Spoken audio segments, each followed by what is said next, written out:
Well, hello. We are back. Well, hello.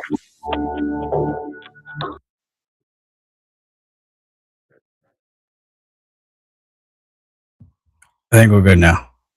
Okay, there we go. I think we're good. I forgot to mute All the other right. stream. Okay. How we doing, folks? Welcome back, Lucas. How you doing? Uh, I'm doing fantastic. Had a great weekend. We had a great night at Bear Stop Friday nights. G- big stuff happening there that we'll talk about toward later on in the night. We got had another huge night last night. Did a couple more tapings of Charged at Stanley Marketplace, the local drive. And then today, I got a me and the wife decided we were going to head out, and we watched a little baseball. Yaden, we watched Yaden play some baseball, so that was fun. Did you give him his balls? No, he handled his own balls, and he did he did quite well. He did well. Yeah, he did quite well. He m- five at bats, got on base five times. So Wow, yeah, and got a had an major league RBI. player in the making. Yeah, had an RBI, scored a couple runs. So yeah, Yaden had a good day at the plate. Anyways, we won't talk about behind the plate because he played a little catcher, and that didn't Oh, he quite. must have hated that. Yeah, he wasn't a big fan, but and Was that it hot out? it wasn't horrible. We had a little overcast, so yeah, it wasn't awful. It was still pretty hot, but it wasn't unbearable because the sun wasn't bearing down. So yeah, good weekend overall, I must say. Not bad, not bad. All right. Shout out to the lawyer himself, Preston, Oh, Preston. subscribing at tier one for 44 months on cue. Thank you, Oh, sir. Preston. Yeah, you can hate on them all you want. Episode 510, man, saw some pretty graphic stuff. I don't know about you. And it's too bad our compadre isn't here to give his opinion on that. Oh yeah, we got I got questions about how he's feeling about the wake after what we saw went down. Yeah, he should be questioned for sure. We'll talk about that and many more things that happened in episode 510, including a title change also. So, all right. Before we get into that, of course, introduce the panel. Hello, everybody. Welcome to another episode of Recharge. Couple weeks. I know we've been off. I'll get into that in a second. The name is Johnny Deathdrop. I am the fine host of this fine weekly show. And Coastal's not here to give his introduction, but at least I have the other compadre over here. He is the residential encyclopedia of Rocky Mountain Pro, CMS journalist, voice of Charge and Ignition, the one and only Lucas Bradwell. See, I was very nice to you this week, You were very Lucas. nice to me, and I appreciate that. And I didn't really get an opportunity to talk about your uh journalism that you did at Milestone. I was giving you a little hard time because I had kind of one of those nights, but I think overall you did pretty good as well. And first for your first actual go at the interview thing, that wasn't bad. So uh, It's definitely experience, that's for sure. Preston over here saying, good to be back with the dudes and belts on a fine Sunday. All right. Let's see. We got Yaden over here. You mean the guy that would have been thrown out if caught clean, calling a good inning with Kevin pitching, or the fact I didn't stop a few wild pitches out of my reach? that there was one that he even admitted that it was his fault that it let a run scored, but yeah, there was some wild pitches. It was Lucas pretty puts bad. me over, then buries me. I love catching, by the way.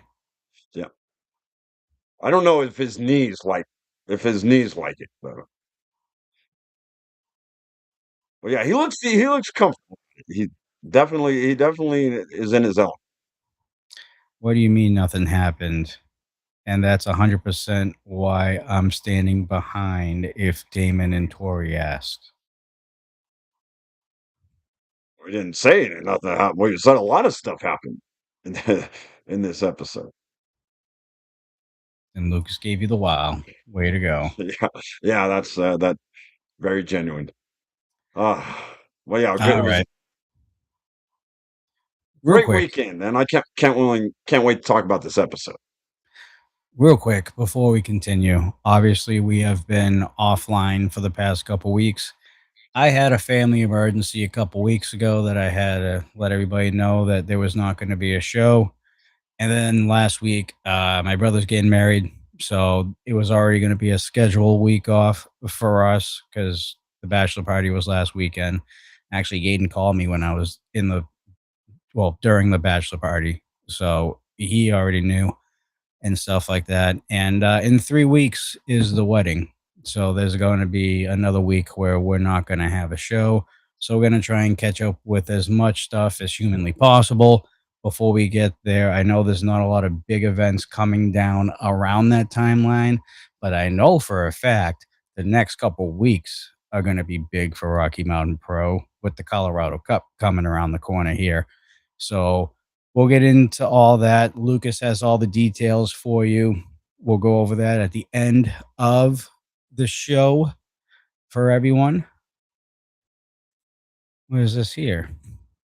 The low throw that the pitcher didn't try to catch. That as I came into the dugout, I was let know that wasn't on me, even though I was trying to own it. Man, I was going to call in and put Lucas over. And And I'm like, never mind. never mind. Yeah, that's what I do. I stick my foot right in my mouth. That's what I do best. And Preston is saying Lucas is looking for the unemployment line. He's definitely teetered around the bushes over the past few months. We know that to be true. But, anyways, that's kind of what went on the past couple weeks. I'm sorry that it was last second when it happened because obviously family emergencies you don't expect. So that is what it is. My apologies to everyone who was expecting the show that week. We're going to try and be better with letting you guys know ahead of time, but some things it's just last second and there's nothing you can really do about it.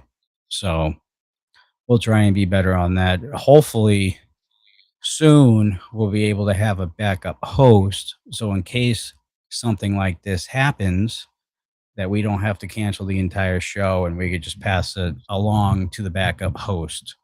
So, that's something that we're going to be working on very shortly. So, and I'm already getting the text message. So, Lucas, sorry, buddy. Yeah. Uh, but I guess this kind of has to happen. All right.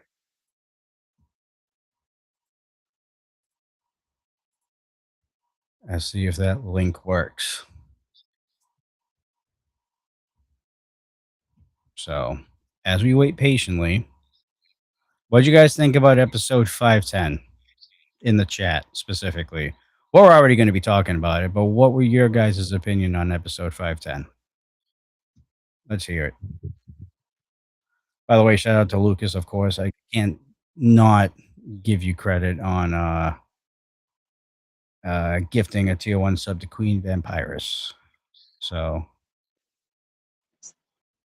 there we go. There he is.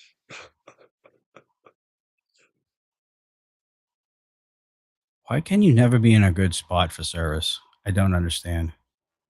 I know he's frozen. I mean, that's a weird face. Yeah, and it looks like he's got carpal tunnel syndrome. Yeah. Are you grabbing Lucas's balls with that hand? Is that what's going on here? Are we returning the favor? Oh my goodness. All right. Hey man, I'm tired, and Oh, wait, there the he weird goes. ball. You got me. It was nice because I put a message in the group meant a lot that Lucas and his wife showed up to watch, and felt pretty good today, and figured he'd get on here and just say, "Yeah, he had a good day," but then he starts fucking burying me, kind of. I can't give you a overinflated. And then he goes, "Here's the thing: if he were to say, did you lose me again? You guys, are we good? No, we're good. Oh, we're good. We're good. We're chilling. If you would have said, yeah, I mean, it looked a little tough back there. It was a hot day, and there was one pitch throw back to the pitcher that was low. Pitcher could have caught it, but he didn't. And I owned it because I was trying to own it. I got to throw better than that. But, was framing pitches. Things were looking good. Like, Kevin had a good inning. I don't think he gave up any runs that inning. He had a couple good blocks.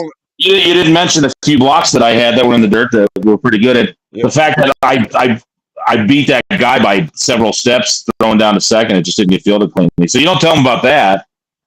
You just go, looked like you. So you had a good day at first, though. Look, from what I saw. Why didn't you say that? Why did you just at the plate? But why'd you go to you just the 2 innings? He played first base, Lucas. Yeah, the other 5 innings I played first. You didn't say anything about that. Yeah. You just go, you went back there. How many innings did you play catcher? 2. So he played first base for the majority of the game, Lucas. Yeah. He did fine. No error. No issues over there. Yeah. Damn near made a hell of a grab too. But he would have had to been Kareem Abdul-Jabbar out there. Yeah. But he just missed it. He just missed it. Yeah. Surprised you didn't tell him that was right at me, and I just whiffed it. No. So you didn't tell him I got hit twice too in the ribs. Yeah, he got beamed twice. Right in the same spot. I only saw a second. He saw the second one. Thank God the second one was a curveball because the first one was right in the bottom of the ribs, and then the second one was right in the same spot. Wait a second. So you weren't there for the entire game, Lucas? Is that what's going on here? I got there right after the first inning. Right after. Yeah. Okay, so you didn't even see the entire game. I saw everything from the beginning of the second on, and I was the only one that showed up. So your mom showed out. Yeah, so he probably showed out and flashed the glove the whole 9 yards during that first inning, and you just caught the bad stuff that Yaden did. No, I saw the great plays at first. Mm-hmm. And he smoked a couple too. He had one that he got. Yeah, he had a nice RBI. Yeah. Thanks, Lucas. Now maybe I can learn how to catch and not be so terrible at catching to where someone would go, "Oh, let's not talk about that." Even though that's my primary position, so now I know I'm just awful. I should probably let the coach know not to do that again because I look so uncomfortable. I'm just turning your jersey now. Well, what's that? Well, to me, you might as well just turn in your jersey now. Yeah, there you go. Yeah. Well, so I didn't look comfortable back there, Lucas. Is that what you're saying? No. Well, you even told me you're too old for it. I mean, that was what you Dude, I say that about wrestling all the time. So I'm like crappy at wrestling too. No. Every time I wrestle, I come back and I go, "I'm too old for this," and you don't go, "Yeah, well, you looked like it," I love. So now I'm subscribing at 201. Oh God. To be fair, I'm not a baseball expert at all, so I might not know exactly what I'm looking at, especially from the catcher position. So, you mean catching the ball and throwing it back to the pitcher? Well, you obviously you told me there's a lot more to it. So there is. You can still tell if someone's terrible, and obviously you could tell I was terrible today. Because you let them know. Yeah. And he didn't say. And notice, Johnny, he didn't go, "Look, I don't know much about the catcher position," but he just went, "Well, let's not talk about it. If you're there to play, let's not talk about it." Sonny, is this how he is on commentary too? Does he just shit all over you too? Yeah, probably. You should hear Lucas ring a bell if we want to talk about shitty at doing things. No, I can't. I own it. I can't. I can't be mad at Lucas about that because my bell ringing at Mile High Flea Market was atrocious. Let me ask you this: have you ever rung the bell with the claw side of the hammer? Because Lucas has. Yeah. Well, No, I can't because say I have. I just forget to ring. I forget to ring the bell, and I just grab whatever the hell I got and Now, try Oh, for to the hit I it record, with. also go ahead, I John. also didn't know that there was a sweet spot on the bell either. Yeah, you got to hit the sweet spot. Yeah, see, no one told me because I was commentating while ringing the bell at the same time. Where were you, Lucas? As a matter of fact, I was ring announcing. I was down on the floor with the people. I guess that's So true. just so you know, I ordered 2 new ring bells, Lucas. We got 2 new ring bells coming. They have a clip for the hammer. They should be perfectly set, so we should not have any more ring bell problems. We will, but we shouldn't. We We will. will. But we Yeah. will. So anyway, but no, in all seriousness, it meant a lot that Lucas and his wife showed up. So I appreciate you guys coming and watching. And we had fun. I don't We get had to play. fun. I haven't been able to play in years. This is the first full season I played in a long time. I'm going to play fall ball this year. That starts mid September. We'll get like five more games in, 7 if we make the playoffs. But it's been a real good. It's been real good to be able to get out there and play again. So I appreciate you showing up today. And you know, even if I don't know how to catch, I'm glad you came to support me. Yeah. You know. I'm And actually not, I'm not a terrible catcher, Lucas. Yeah, and I Come wouldn't back. know if you were great. I wouldn't know if you were great or bad, anyways. I know nothing about. No, you knew I was bad. That's why you told Johnny how bad it was. So let's just, No, let's no. just I stick like to it. to Hey, give I'd you respect props. you more if you just stuck to your story. Okay. I just remember I keep receipt for all the time you crap on me, so I I don't have to try crap to on give you. you time. But you I never just use don't. them. Huh? You never use them. My receipts? Yeah. I know. I like keeping them for a long time. I'm that kind of guy. How long are you going to be keeping those? Those are starting to get Oh, cobwebs, my friend. dude, Yeah, the I don't ink's know. gonna fade. You're not gonna be able to cash them in anymore. Anyway, but no, in all seriousness, I appreciate you guys coming. I'll let you guys get to the show, but thanks, Lucas. It really meant a lot. So, Yeah, all right, yeah. guys. It was fun. It It really was meant fun. a lot to doggy catching. Yeah, thank you. Appreciate it. All right, guys. We'll see you. We'll see you. Alrighty. All right, that'll lighten the mood a little bit before we Yeah, get yeah. into episode 510. Poor Lucas once again. Getting the shit end of the stick, as It, always. hey, it was my fault. I stuck my foot right in my mouth. That you did, sir. All right. Enough screwing around here. Let's get into episode 510. You ready, Lucas? Well, I'm ready. Let's do this thing. This actually should be an easy one, too. There's not really a whole hell of a lot. Well, there was a lot. It just all happened at once. So, Mhm. but we'll get into the opening contest here as we got to see Elijah Eros going up against Caden Koyama here, non-title match. Yeah, and you had the best seat in the house for the whole show, as you called. Yeah, I know. I picked the wrong goddamn episode. I didn't think all the members of the Wake were going to be on this episode. I would have skipped it if that was the case. Yeah, you had a lot of wake. You must have been uncomfortable out there, and you start things off with the Rocky Mountain Pro Champion and Elijah Eros. This Elijah Eros kid. Which out of all the Wake members currently right now, if I had to call their match, at least Caden, I would kind of be more aligned to go down the middle with. Case in point, what we saw the next match, we'll get there, but go ahead, Lucas. Well, Caden, he seems to be doing things the right way. His title reigns, he's been doing things the right way. I know that there's still some skepticism on your part, and even a little bit sometimes on my part, but that's mainly because of the weight. But in this particular match, He's done it by uh, I himself, th- though. yeah, I thought Elijah Eros was quite impressive. This kid has some athleticism. It looks like uh, he uh, he took the fight to Caden Koyama. He comes from the Midwest. He was out here with his girlfriend. They seem to be somewhat of a power couple, as they're everywhere with each other. Every match they're with each other. Paris McQueen and Elijah Eros, and Both um, extremely talented, though. They are. They're the both have a lot of talent. I think they got a lot of upside. But right now, Caden's at such a high level that it, it's hard if you're not an experienced veteran or a bigger guy. It doesn't really matter. It seems like Caden Koyama is at such a high level that um, it's going to take somebody wrestling at an extremely high level to match Caden. And unfortunately for Elijah, he just wasn't quite up to the task. He gave Caden a great fight, but in the end, it was Caden catching him in the air as he was coming off the top rope with a big move. Caden was able to catch him and hit the pedigree, and that was it.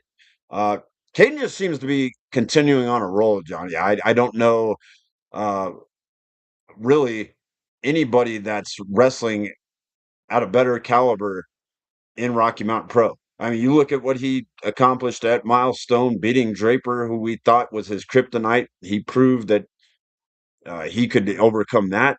He's, taken on the best in the company and the best in the region. They're coming from all over now. He's taking everybody's best shot. So, you've got to give the guy the respect and the credit that he's got due to him. One thing I will admit, and it's definitely shown, especially since Milestone, um, is the ability of Caden to learn from past mistakes, I guess you could say.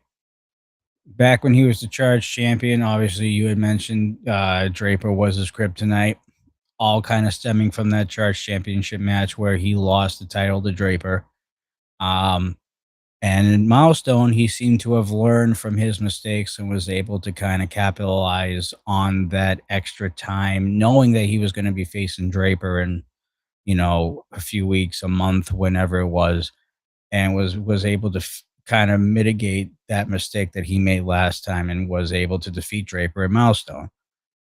Seems to be the exact same thing because if you saw during this match, Paris McQueen gave Elijah quite a bit of distraction to give Elijah the opportunities that he got during that match. And did Elijah capitalize on it?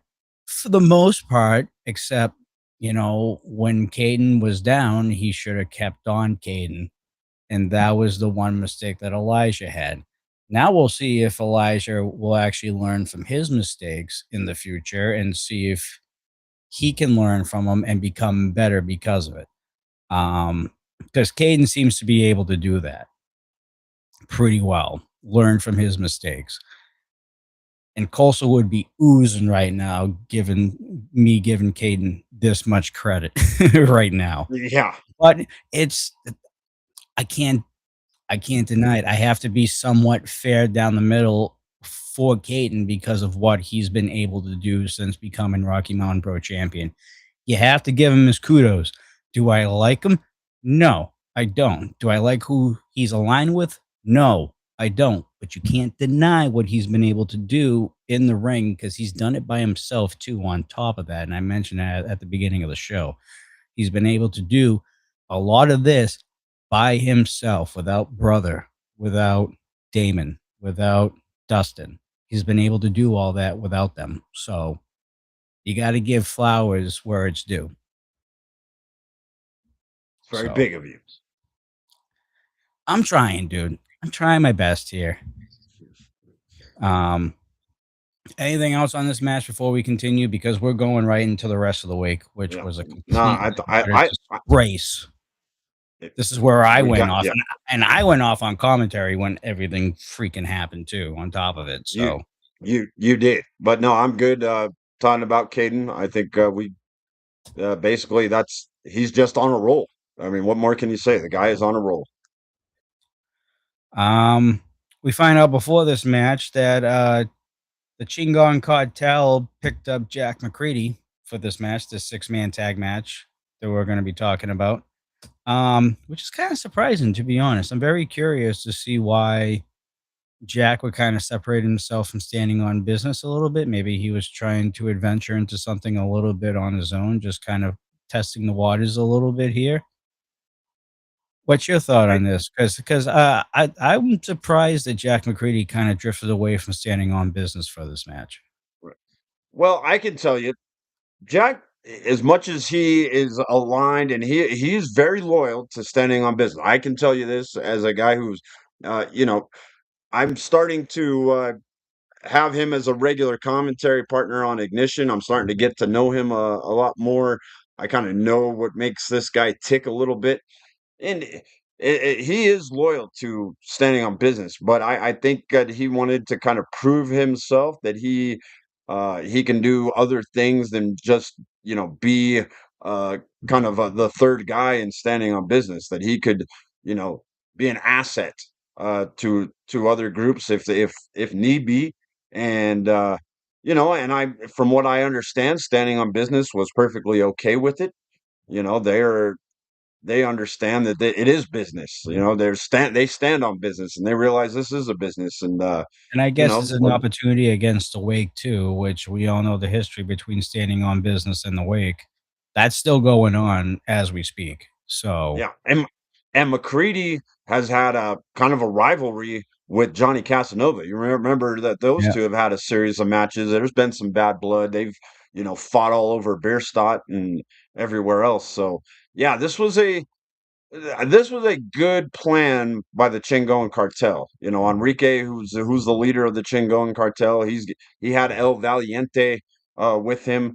This is the first opportunity that we've had to see El Valiente. He's the bull of the group.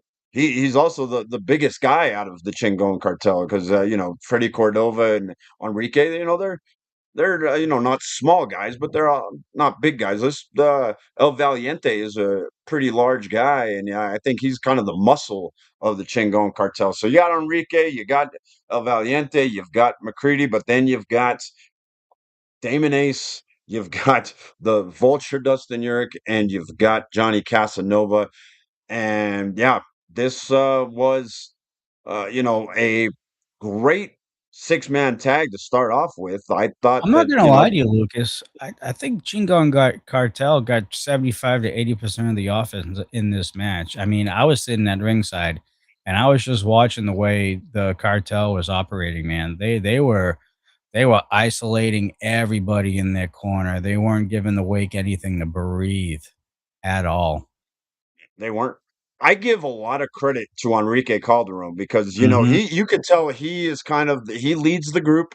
He led this six-man tag. You could tell he was kind of the one orchestrating everything. He was directing traffic. So Enrique had a great game plan. Had Slade even involved a little bit. She was running some misdirect on the outside. You know how I feel about Slade, but she did her job, what she was out there to do. Protecting her man. And yeah, and you could tell the frustration was boiling over for the Wake, especially with one Damon Ace, Well, because they were they've, th they, they were losing this match, Lucas. Like, I yes, honestly thought sitting there, I thought that this was it for the Wake. I thought this was gonna be the point where if they lost this match, that's when I thought the Wake was gonna start going this way. Not so much Caden, but everyone else just kinda getting frustrated because you had standing on business that they're still doing with right now. Now you got this match that they're having a hard time, trying to get tags and trying to get offense. And because it seems like the cartel, even with Jack McCready, they were a well oiled machine, surprisingly, for the most part. They were running on all cylinders. but as we're talking about this match and how great the Chingon cartel were getting under the skin of the Wake, then we had what was I'll admit it, you know, I don't like Slade. But she did not have that coming. That was not deserved. There was n- in no there's no excuse for what Damon Ace did by No, dra- absolutely. dragging her by the hair and pulling her all the way around into the back. I mean, you could tell she was absolutely frightened. That was absolutely uncalled for. And obviously that had Enrique infuriated, and Enrique, well, then that took away his attention from the match, and El Valiente as well. So that left, McCready in there, and Uric and Casanova took advantage. They ended up picking up the victory. Um, but the bigger story is what we saw, the aftermath, when Damon dragging Slade to the back. He even got reprimanded by D'Lo Brown. D'Lo did not seem happy. He was trying to figure out what the hell Who the was hell going on in would? the head. Yeah. Who the hell would? As a matter of fact, I think, and I'll quote myself on this because I definitely heard this quite a bit during the match. I said classless because that's exactly what Damon Ace was in that moment, was classless. Well, and this goes back to what you and I were worried about when the wake got reformed, is that Yes, we because we knew that Damon eh, wasn't going to change. We knew that he's still the same, maniac, absolute, sadistic SOB that he's always been, and he's going to do that. And did any of us think that besides Coastal, that the other members of the wake was going to be able to control that, and that wasn't going to boil over? And we don't know what the repercussions of this incident is going to be. We saw there later on that Slade even said she's going to she went to go call the cops. and And from I what I believe she did. yeah, and she I went to go believe call the cops. I was there. And we're gonna I and believe she did. yeah, and we're gonna have an update this Wednesday on Charge about uh the legal matters that Damon Ace may be facing. We're gonna have an update. So We saw this. We saw a sign of this when they were starting with standing on business. You saw Damon started to get a little bit frustrated. And then slowly but surely, you saw it with Briscoe Crown during that interaction a few weeks before Milestone. You saw it. I saw it. Coastal will ignore it, as he always does. And then we get to this moment.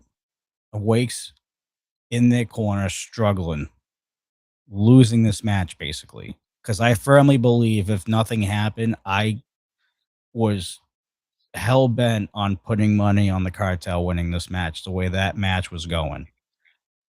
And then Damon just freaking flipped. And we were expecting it. At least me and you were. We were expecting it.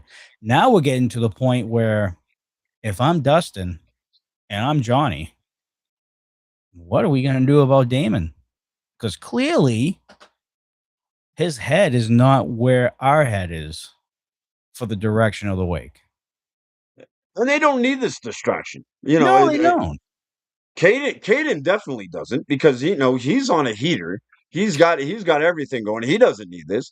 I would imagine that Dustin would like to get back into some kind of title contention, and Well, work him his and way up Damon the ladder. were. They were winning tag team matches. They won a Yeah, tag team match at no, Milestone. exactly. And the big one. And this Yes.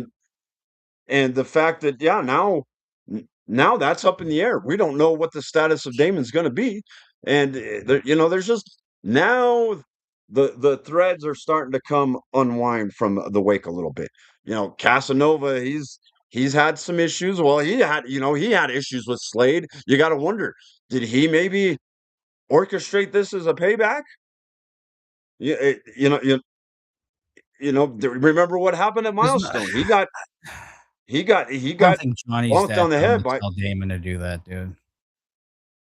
I would I not don't think know. so, but you you, I know how the wouldn't wake think so. used to operate. You know how the wake used to operate. But we've never seen the Wake manhandle someone like a Slade, though. Even back then, even with Wake 1.0, like we did not see the Wake act like that.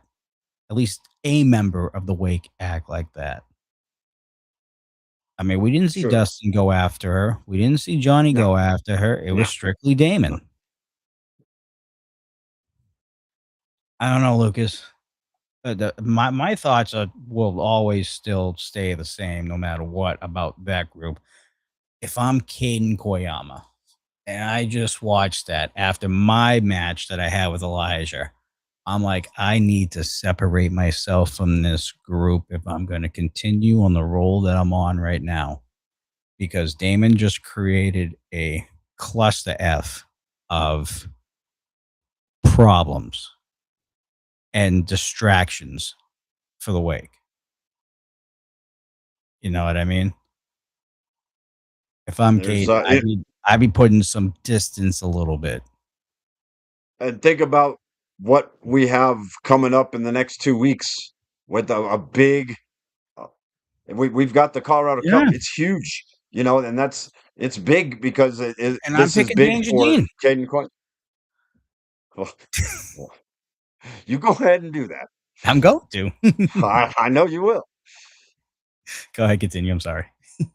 So this is a situation that's going to need to have everyone's attention, because yeah, we're not knowing exactly what the fallout is right now, but we are going to get more information this Wednesday. Uh, Apparently, Slade is going to address this, so we're going to find out exactly what's going on, and it could have major repercussions for the wake. So this is a big news story. And whatever. I mean, I support Slade on this one. I'm sorry. I Uh, know. I know you have different opinions yeah, on Slade, obviously, right. but But it's very hard to not be on her side when it comes to this, yeah, for sure. yeah, absolutely. Us as I'll consider, I'll go ahead and say it. Us as journalists, we're just trying to do our job, and I don't know if I don't know if it's because maybe she crossed a line with the being a manager, but she still did not deserve that. I mean, she's what 100 pounds, and Damon's 260 pounds. And it's just Just uncalled for. ethics, dude. She's a woman. Yeah, well, absolutely. If you're a guy, you I don't mean, put your hands on a woman. Come on. You know what I mean? That's just common sense.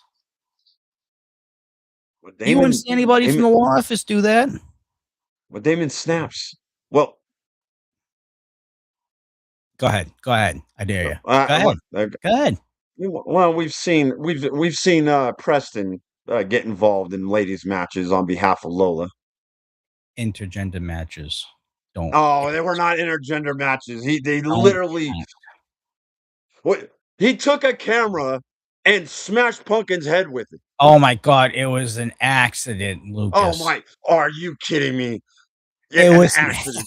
What? accident, He- dude. no, it was You not. have to go back to this again? Uh, it would- It's you, already you been could, made up in the eyes of the faithful and the oh rascals yeah, and the yeah, and they R&B all locker room and they and all the upper and upper and management, dude. It's already been made up. and no, that's why they had to restart the match Exactly. because It's already been made up, Lucas. It was an yeah, but accident. He was filling it in was for a camera uh, guy that was uh, missing. Camera was uh-huh, in the wrong spot. Oops, bump in the head. It happens. yeah. You know what? Lola won the first one. They restarted the match. Punk and Morgan is still your Lockheads champion. What are you bitching about now? I'm just saying he will put his hands on a woman if but he does it because he thinks it's out of necessity. Damon does it because he's a lunatic. Starting to get some David Drake vibes, huh, Lucas? A little bit. But he's always had he he's he's always had that. Like That was that's a match we Damon, man. never saw. That was a match we never saw. That could have been It could definitely have been interesting. yeah. It would have been a battle of two horror movie Literally, villains. yeah. Yeah. Yeah. And so we covered backstage. We saw that Slade was obviously threatening to call the cops. I believe did. And D'Lo's gonna have. I mean, D'Lo is just not dealing with the wake and the locker room at that point. Now he's got to deal with the law, which that's a whole different situation that D'Lo's probably not completely accustomed to. But yeah, You said it's going to happen Wednesday. There'll be some results on that whole situation. Tune in Wednesday on youtube.com/@RMP Wrestling for the next episode of RMP Charge. It is going to be the first iteration of the Colorado Cup coming up. I don't know if it's the Lockettes or the men. It is the Lockettes, so history will be made because this is the first time ever an all Lockettes Colorado Cup. And we got Remy in chat there. There you go. Remy, How's it going, Remy, Remy? my guy.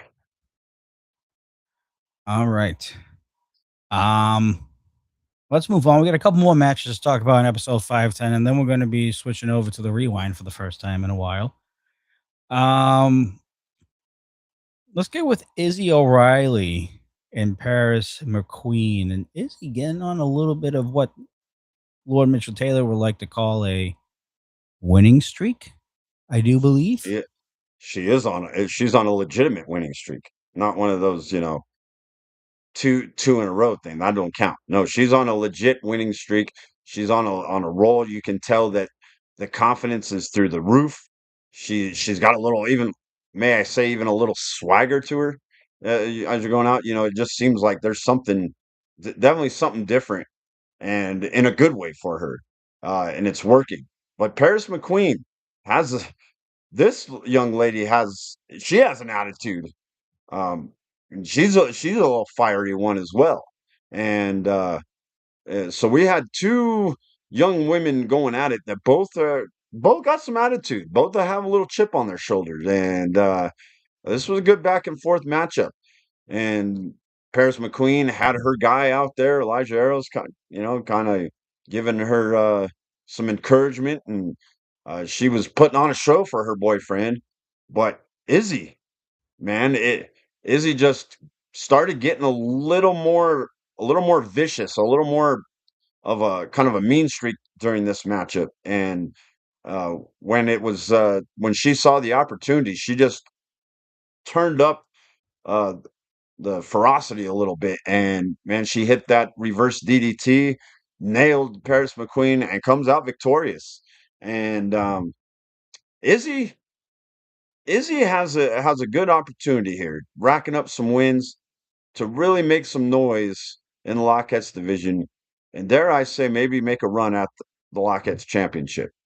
I think that she's starting to get to that level where she can legitimately compete against the likes of Lilith and Mo and Lola, and to get to Punkin. She's got victories over a lot of those Lockettes. But now and that was before she's kind of really, transitioned into this more uh, kind of feisty uh, Izzy O'Reilly. She's gotten a little more. She's got a little more confidence now than she had back then, and so I think this is going to be a lot harder Izzy O'Reilly to deal with than before. So anyone that's going up against Izzy is going to have their work cut out for her, because I think she now has her her direction is right where it needs to be. Look, besides Lola Yara, who I think deserves a rematch for the Punk and Morgan situation at Milestone, which hopefully will happen in the near future, you got to give some votes here for Izzy O'Reilly becoming your next number one contender. You do. I definitely think you do. I think that is, yeah, yeah. I don't even know if how many chances is Lola going to get, for crying out loud. Like she just gets it.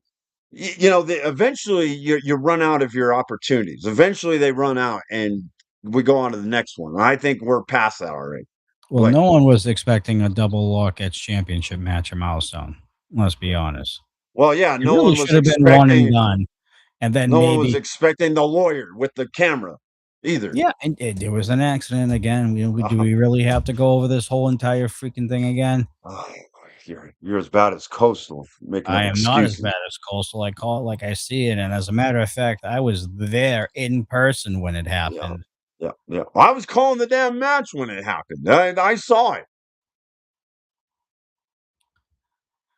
By the way, I don't typically do this too much, but I do have to give a shout out to Hackman MN for a watch streak over there on Twitch. Three stream streak. Say that 10 Oh, times fast. I dare you. all right, Hackman. All right. Thank you for tuning in. Greatly appreciate your support. All right. Um. Yeah. So I mean, and going back to Paris McQueen too. I mean, she's got some talent, Lucas. She could Yes. be a force in this division. 100%. Well, you think about it, over the last couple of weeks, we've had some talent come from other places Texas that's very mainly. impressive. Yeah, you got Paris McQueen, and you also had Leela Feist, who really Yeah. made a name for herself as well.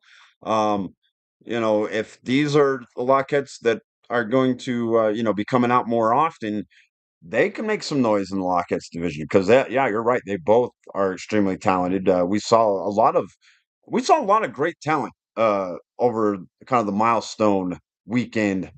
Yeah. Uh, come out from all over, from Texas, from I believe Indiana, I Leela and believe. Paris come from Indiana, yeah, Yeah. Kentucky. We got them from all over. So we had some great talent even from Las Vegas and California. Action Braxton was out here, so trained by D'Lo. So yeah, so much incredible talent want to be a part of Rocky Mountain Pros. So that's R&B is awesome. the place to be out there on the west side of the country, man. I mean, I really don't know what to tell you. You got talent from all over the place wanting to be a part of R&B in one way or another. That just speaks volumes. So very happy to see Paris McQueen and Leela Weiss and the one percenter himself from Texas, which he was very impressive over that Yes. weekend as well. Um, just good stuff all around. Glad to see it. Um, but we move on to the main event. Charge Championship up for grabs. You see it here in the thumbnail on YouTube and all that stuff. Jack Vaughn, who beat Hunter Gray at Milestone for the Charge Championship.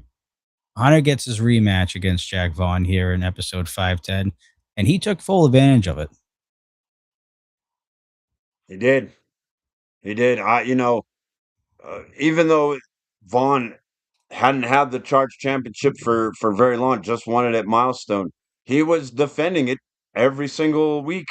He had a title defense against Rio Valentino. He had a title defense against Bruce Waynes. I believe he had a title defense against Briscoe Crown. Um, he and was impressive the whole time. Think about their match at Milestone. How impressive that Jack Vaughn was, that he was able to defeat Hunter Gray. We honestly didn't think that Hunter was going to be losing that belt anytime soon, and Vaughn kind of shocked everybody. Well, he's And a veteran. Let's be honest here. he is a veteran. He is a He's a veteran. veteran.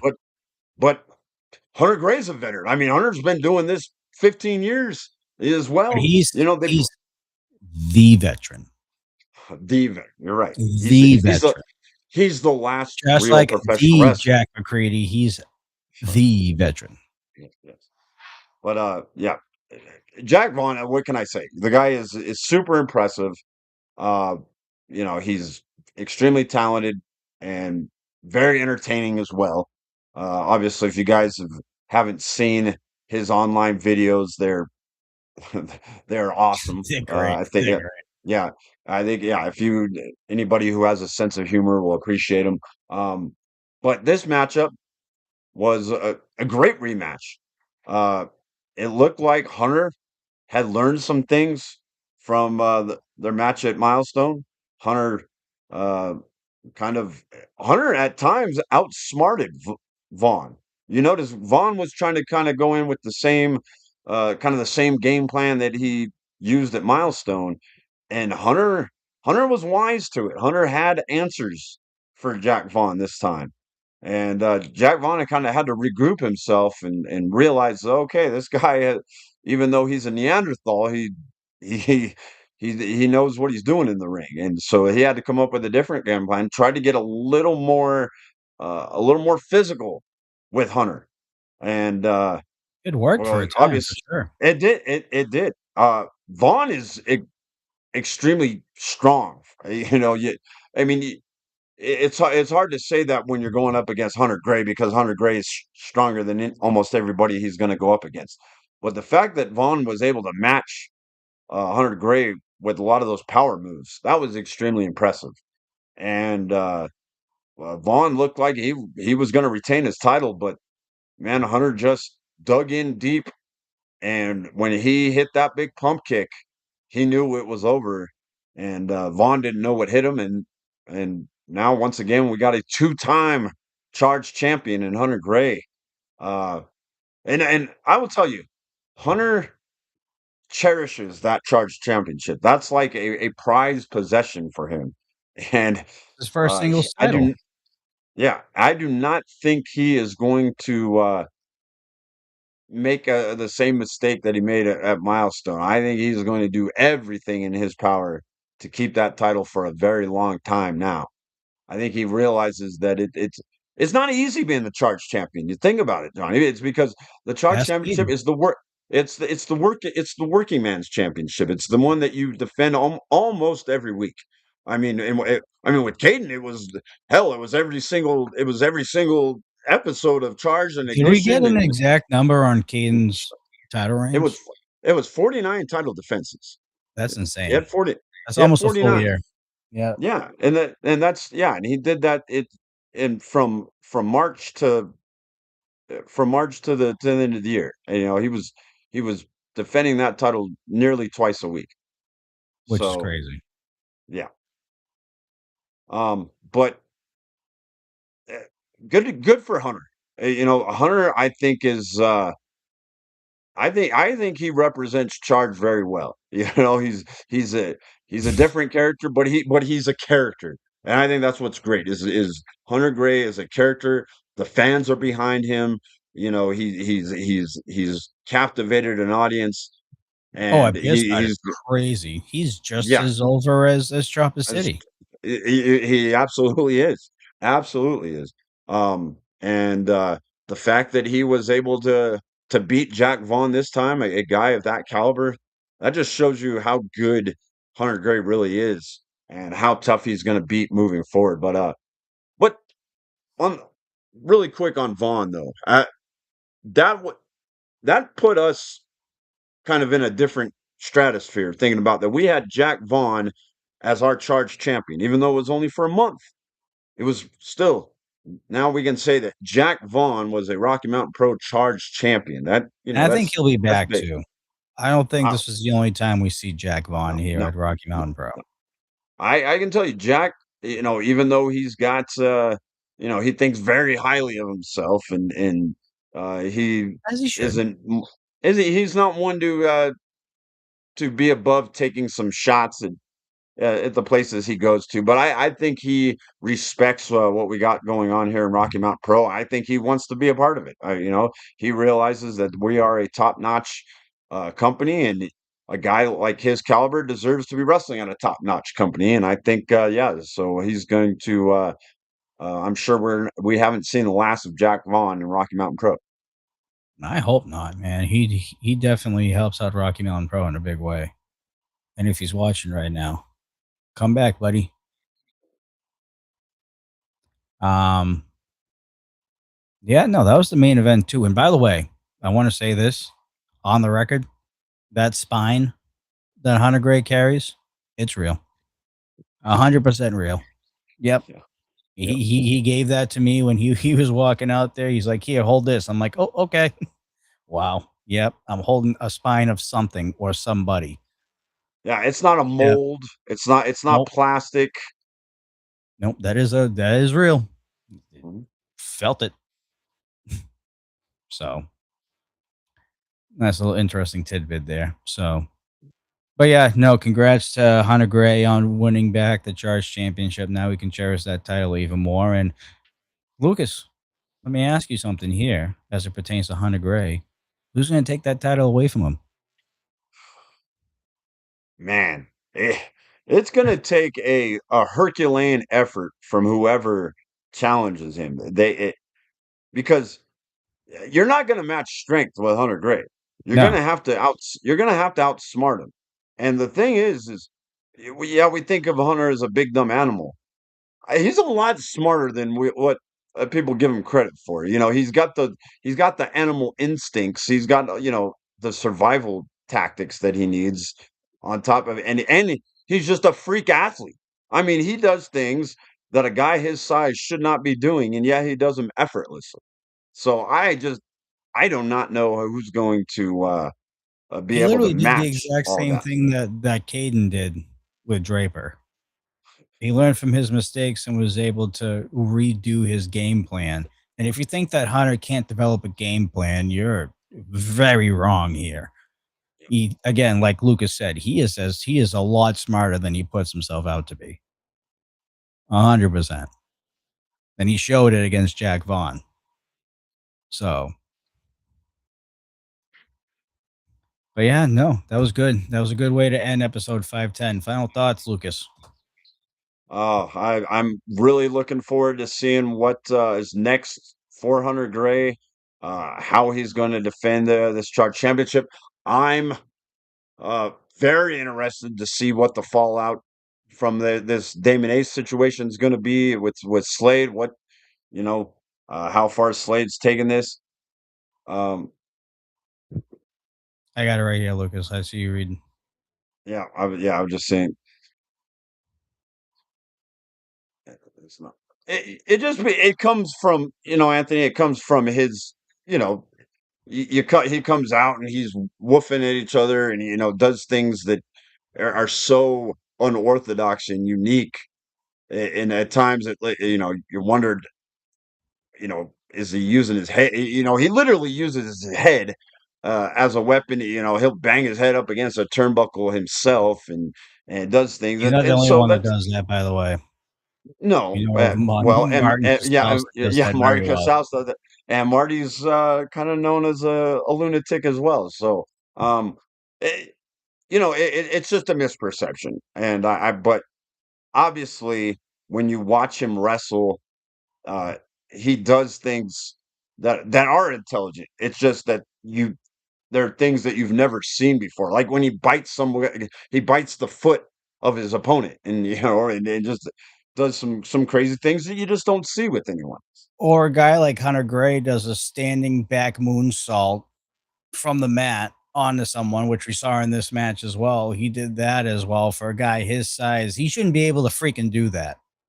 I'm sorry. No, no. I mean, he catapults himself off the ropes. I mean, he's got this unbelievable athleticism.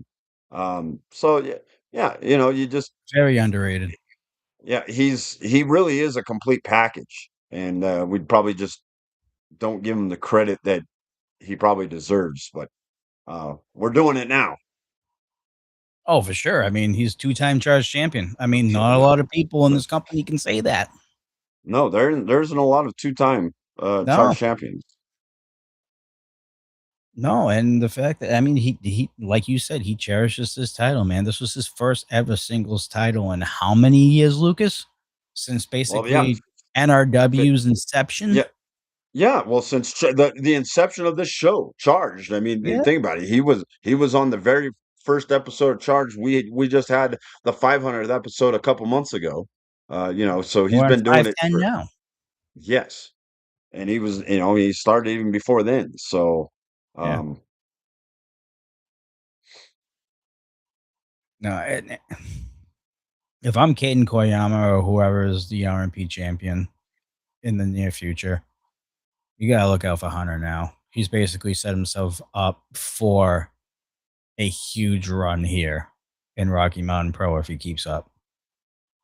He could surpass Caden at this point. I find it hard to believe that anybody's going to take that title away from him right now. He could become the greatest charge champion ever. it And could right be, now, in our opinion, right now, at the moment, it's Caden that's the greatest ever. but that could change. Oh, Yeah. but I mean, he's got a long ways to go. But Oh, it I definitely know. look Oh, I know. it definitely But like, it definitely looks good. But he can't have any more. He can't have any more things like what happened at Milestone. That can't happen again. I mean, it's Jack Vaughn though. You Yeah, know what it I is mean? John Quan. if Yeah, he's going to there's lose not the title, Jack Vaughn is one of those guys that can do it no matter what situation Jack Vaughn's in. You know what I mean? But no, a and hundred, a hundred made it up. You know what I mean? He got a chance at him again, and he made sure that he made the best of it, and he's now your two-time charge champion. So Hunter's relentless. He wants what's his, and he's going to take it whenever he can. who's So going to stop him? that's the biggest question right now in Rocky Mountain Pro. Who's going to stop Caden and who's going to stop Hunter right now? That's basically where I'm at. Those are two very dominant champions right now. Let's see. Got another one from Anthony here. Do you guys think Hunter himself would fit in a stable, or his personality and gimmick is more of a loner? I don't know if he could be in a stable. I mean, we've seen him, try to team up with Two Dame, and how awkward that was. I couldn't imagine that he could be with a whole group of people. I just I Well, he was a part of the Pillars of Destiny too, that tag yeah, team for a yeah. long time. Well, but him Paul Titan was a perfect Just match for him. Like, yeah, yeah. Oh, so those two got along. They were like two peas in a pod. A very big, very big peas in one very big pod. But yeah, uh, they thought alike. There's just not very many people that have a like mindset like Hunter Gray, and so I'm not sure how you could find a whole group of people that would be able to get along with Hunter and kind of be able to corral Hunter in because Hunter is, Hunter's going to be Hunter, and when you're in a group, I mean, we're seeing it right now with Damon. Look at the Wake is having issues uh, trying to trying to control Damon, and Damon could possibly screw things up for the Wake. We can't say that for sure right now because we don't know what all is going to be happening, and we'll see how the Wake handles it. Even if something does happen with Damon, we'll find out how strong they really are. But with sooner with rather than Hunter, later. yeah. But with Hunter, I think it would be very hard to find a whole group of people that could, be able to interact with Hunter because he's a hard guy to to communicate with and to control because Hunter does his own thing. So that would be very interesting. I would like to kind of see if somebody could put together a group of Hunter, but I personally don't see it happen. I don't want it to happen, to be honest. I think Hunter's good just the way he is right now. I mean, his relationship with Two Dame, I can deal with to an extent. But when it comes to Hunter and Hunter alone, he needs to focus on what he's doing right now because he's put himself in a position where he can really do some serious good here in Rocky Mountain Pro. He's basically set up for a possibility at the RMP Championship down the line, just becoming charge champion. That's basically a stepping stone to that position right now, and that's the position he's at right now. He's number 2 in in the company right now, in my eyes, holding that charge championship. I mean, So, there's no doubt about it. No doubt. yeah. So have Hunter be Hunter. That's really all I can say about that one. I would prefer him to be alone and continue to focus on what he's doing right now because what he's doing is good. All right. Anything else on 510, Lucas? Nope. I think we covered all the big stuff, and yeah. Let's we'll at before the end of the night we'll talk about what we got coming up this week because it's big. Yeah. Um. So Spotify, we will see you guys next week, as always. For myself, Johnny Deathdrop, and Lucas Bradwell, we'll see you guys next week. As always, stay safe, stay classy, and we'll see you on the next one. Take care. All right. We got some rewind stuff that we haven't done in a minute, Lucas. Yeah, I've missed it. I like going back and watching this old stuff, So this seeing is the where we stuff came that from. Spotify doesn't get to watch or see or hear, but you guys that are live watching on the live streams are able to watch and participate in. So what we typically do on the second half of the show is we go back in time. We go back in the NRW days, which actually we're actually nearing the end of the NRW days. We're pretty close to where RMP gets established here, shortly after Milestone 6. We're still a couple weeks before Milestone. We're in episode 93, I believe, Think so. right now. That sounds right. That sounds right. So let's get this up here. Get that shared. There we are. Let's make this big. And let's watch episode 93. It's about an hour, about 50 some minutes. While that's playing, for the first time in a rarity, I gotta use the bathroom. NRW Nation, I'm here with your charge Oh, who is champion, this? Look, Anaya. yeah, look. Wait a This is yeah, second. this Wait a second. yeah, Before I go take a yeah, whiz, yeah. who do we got here? That's the trophy case before she was the trophy case. That's Nikki Chase. I told you guys she used to be a colleague of mine back in the day. Yeah, I've known Nikki for a long time. This is when she started doing interviews for us. Look at that. See? Mm, You learn a lot on the second half of this show. Yeah, People who have been around. yeah. She was actually really good at it. I'll give her credit. I don't give a lot of people credit at doing interviews, but man, she was good at it.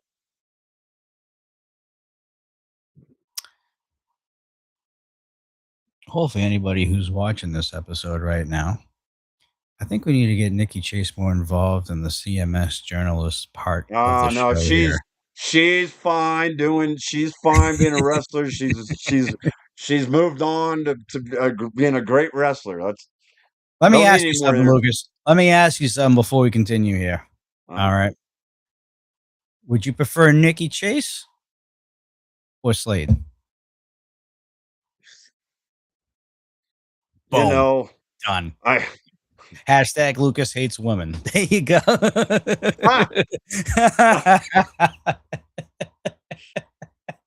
I prefer both of them over you. How's that? Whoa, hey now. Hey Yeah, now. I yeah, did a damn yeah. good job at Yeah. Milestone. You can't even Well, give me yeah, that. yeah. The people loved it. And maybe Did when they? when Did they when really? when the new product of Milestone 16 come out, it'll show me in a better light. Yeah. Well, hopefully. You didn't give me an answer. What are you doing? Huh? What? So you want the answer? I did. I You don't damn know right if I want an answer now. I think I would have to pick Slade. Why do you Ooh, make me? there we Why do go. you make? There we go. Why do you make me do these things? Well, what's wrong with Nikki? There's nothing wrong with Nikki, but she's wrestling now. She's moved on. I just gave her credit. I just said she's good at interviews. And if I say I picked Slade, then what did I just admit? That this whole entire time during the 6 months, maybe longer actually, that you've just shat on Slade the entire time and her interviewing skills and all that stuff, you would pick Slade. Now the truth comes out. Enrique, did you hear What? that? Did you hear that, Enrique? Wherever you are. Oh no, no, don't start with this guy because I mean I'm not buying her a lemonade or whatever the hell There's a hotel room Casanova's for doing Johnny. or a There was a hotel room. hotel Yeah, room. I'm not doing that either. We're not going that far. All right. No summer at Wait. Casanova here. No, I agree. And I heard that party sucked. Let's be honest. Coastal will say otherwise, of course, but Yeah, oh yeah, it was the greatest party ever, according to Coastal. Remy stopping mid-whiz break is diabolical. Well, I mean, Yeah. we haven't seen Nikki Chase in NRW yet. This is the first we've watched during this rewind. So I'm like, oh shit. Okay. Yeah, this is her on-air debut. Beautiful. The two-time charge champion. Just remember that for next time. Sorry, two-time NRW charge champion. That's right. Naya is a two-time Anaya, charge Mario champion. Vanger was defeated last week by Danger Dean to Good become your number one That was contender great, by the for way. your charge Happening championship. now. You guys are set to go one-on-one against each other at Milestone 6. Do you got Tell the me, chat in what's front going of through you? your mind? Is Well, I got it. Let me Okay. answer that question. I'll address in a anything question. that I need Do you to. know who I Alrighty. beat for my debut match here on NRW? I beat the longest reigning NRW champion in NRW history, Danger Dean, my first night here in NRW. And now, with a little experience in this here gold on my shoulder, he thinks he can step in the ring again with me. I don't think he has any chance to defeat me ever again. So you seem pretty confident going into Milestone 6. No worries on that front. Oh, that's right. No worries. Well, let me ask you this. You're set to go one-on-one tonight with Curtis Cole. Now, Curtis Cole is undefeated on his charge debut, since his charge debut. Let me ask you, how many enemies is too many enemies? Is it a good idea to be engaging with Curtis Cole when you should be preparing for Milestone 6 in Danger Dean? Well, let me tell you this. The Gorillas had no idea who this Sideshow Bob, aka Bob Ross, aka Peace My Brother, aka Curtis Coleman was. 2 weeks ago, he decided to step in the ring with the Gorillas, and That's he Hall of tried to Famer take Curtis us Cole out. you're talking about there, I know. But he was sadly mistaken in thinking that he's gonna take the Gorillas out, and he thinks he's gonna get my charge championship now. Let me tell you something, Curtis. I want you to take a good look in the mirror, and I want you to ask yourself, was this the best idea for me? Do I really want to step in the ring with the superstar of the year of 2015, the two-time charge champion? I just think he's just a little too in over his head.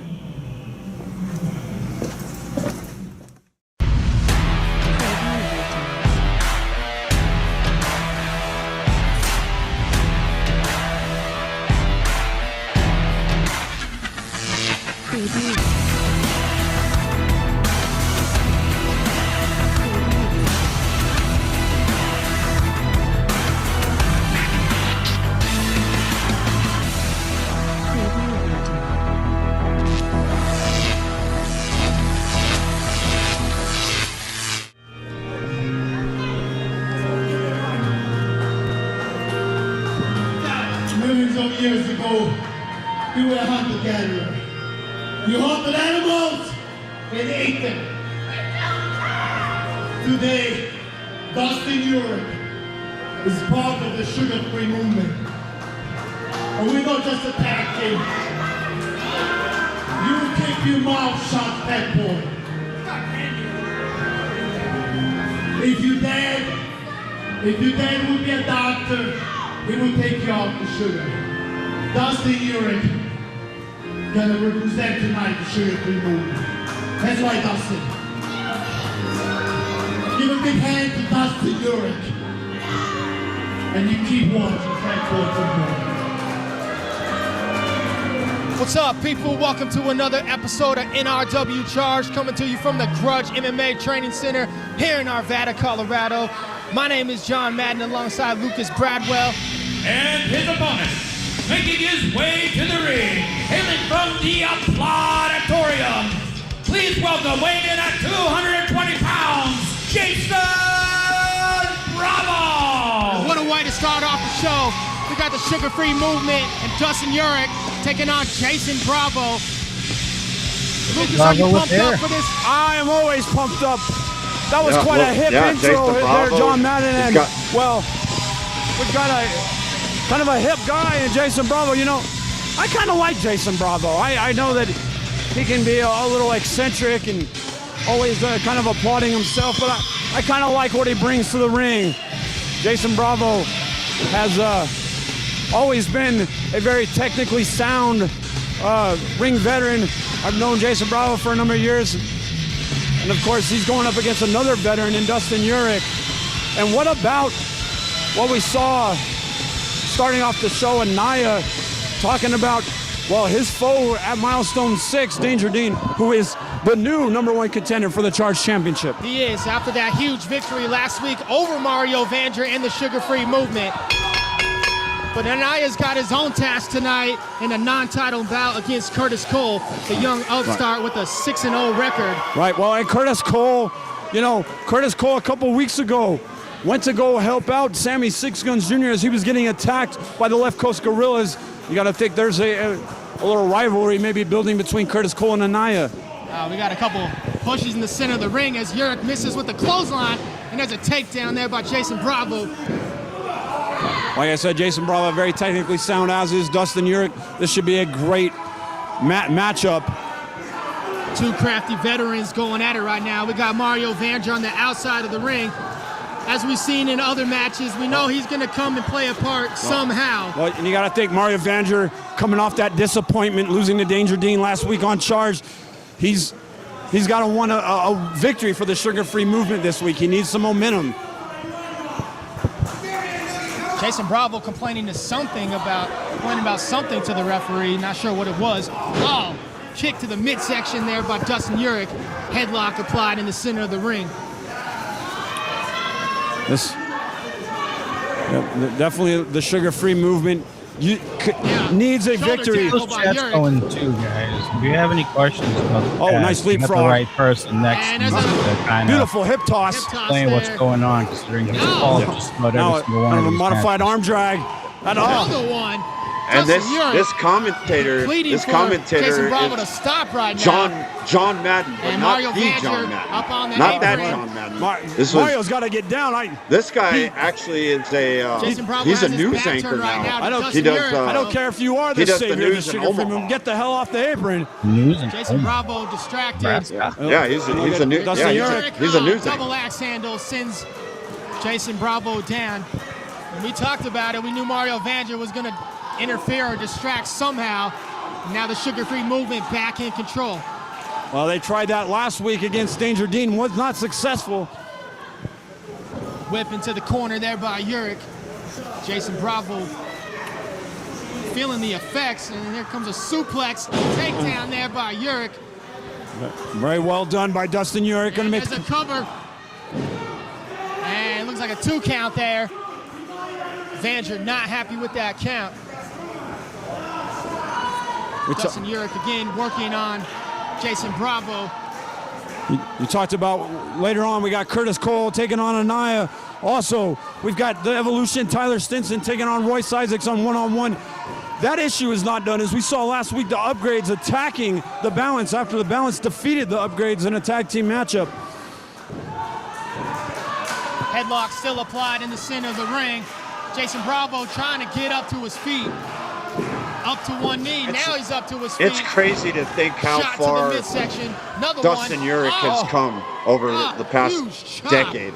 I mean, this is before he was the Vulture. And a belly-to-belly suplex there by Urich. Over the head. Dustin Urich showing some strength there. What a move. He goes for the cover. And kick out at 2. The longest reigning talking out of her champion.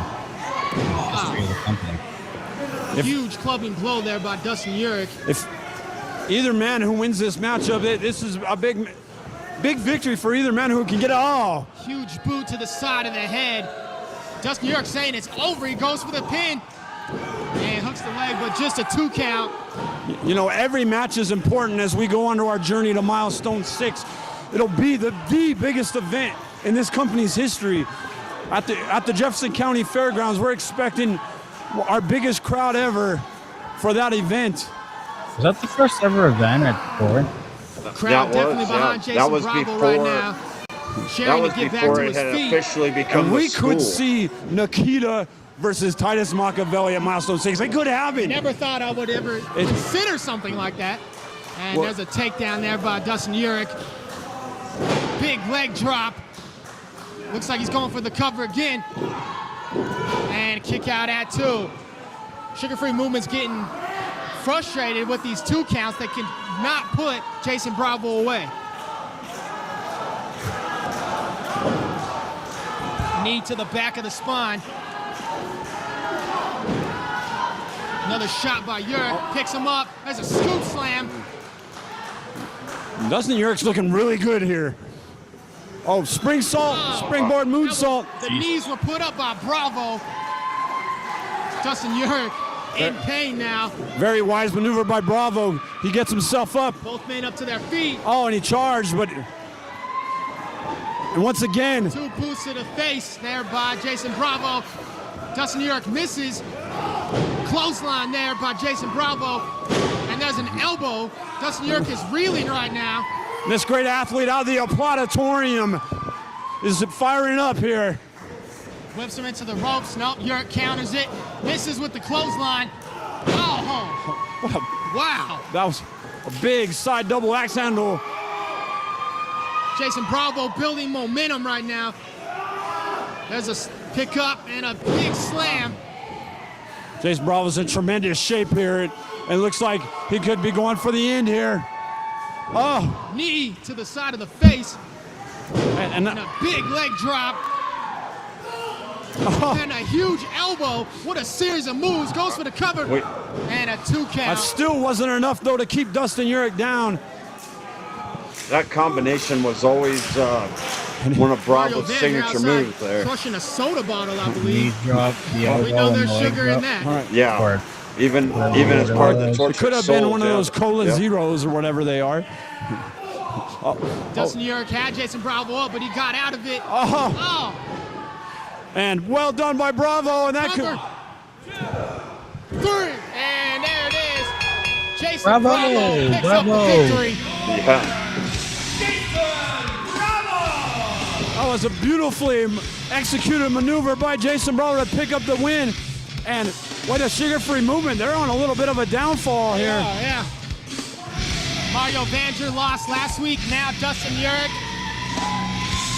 Be interesting to see how they rebound from these defeats at Jason Bravo showboating to the sugar-free movement. But Lucas, coming up, we got undefeated Curtis Cole against the NRW Charge champion Anaya in a non-title bout. What an exciting matchup. We'll have that. Stay tuned. Rocky Mountain Pro The Hall of Mercury Pro Famer Wrestling Academy Curtis is the Cole only coming up. establishment in Colorado to get professional wrestling training from professionals with connections available nowhere else. MPWA is the official training facility of NRW Pro Wrestling and offers a training program that focuses on the full professional wrestling experience. God help us all.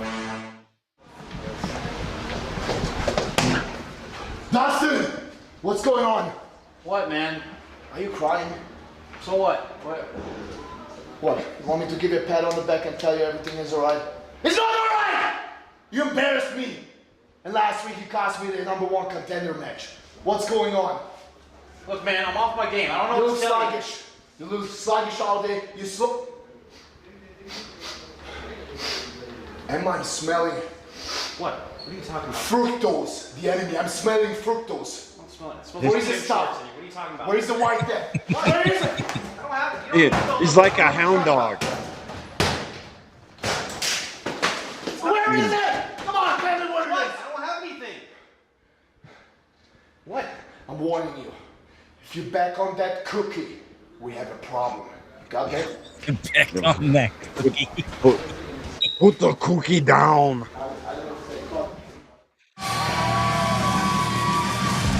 The following contest is scheduled for one fall. Introducing first, he is currently undefeated in charge competition at a record of 7 wins and 0 losses. Ladies and gentlemen, he weighed in at 185 pounds from Pittsburgh, Pennsylvania, Curtis Cole!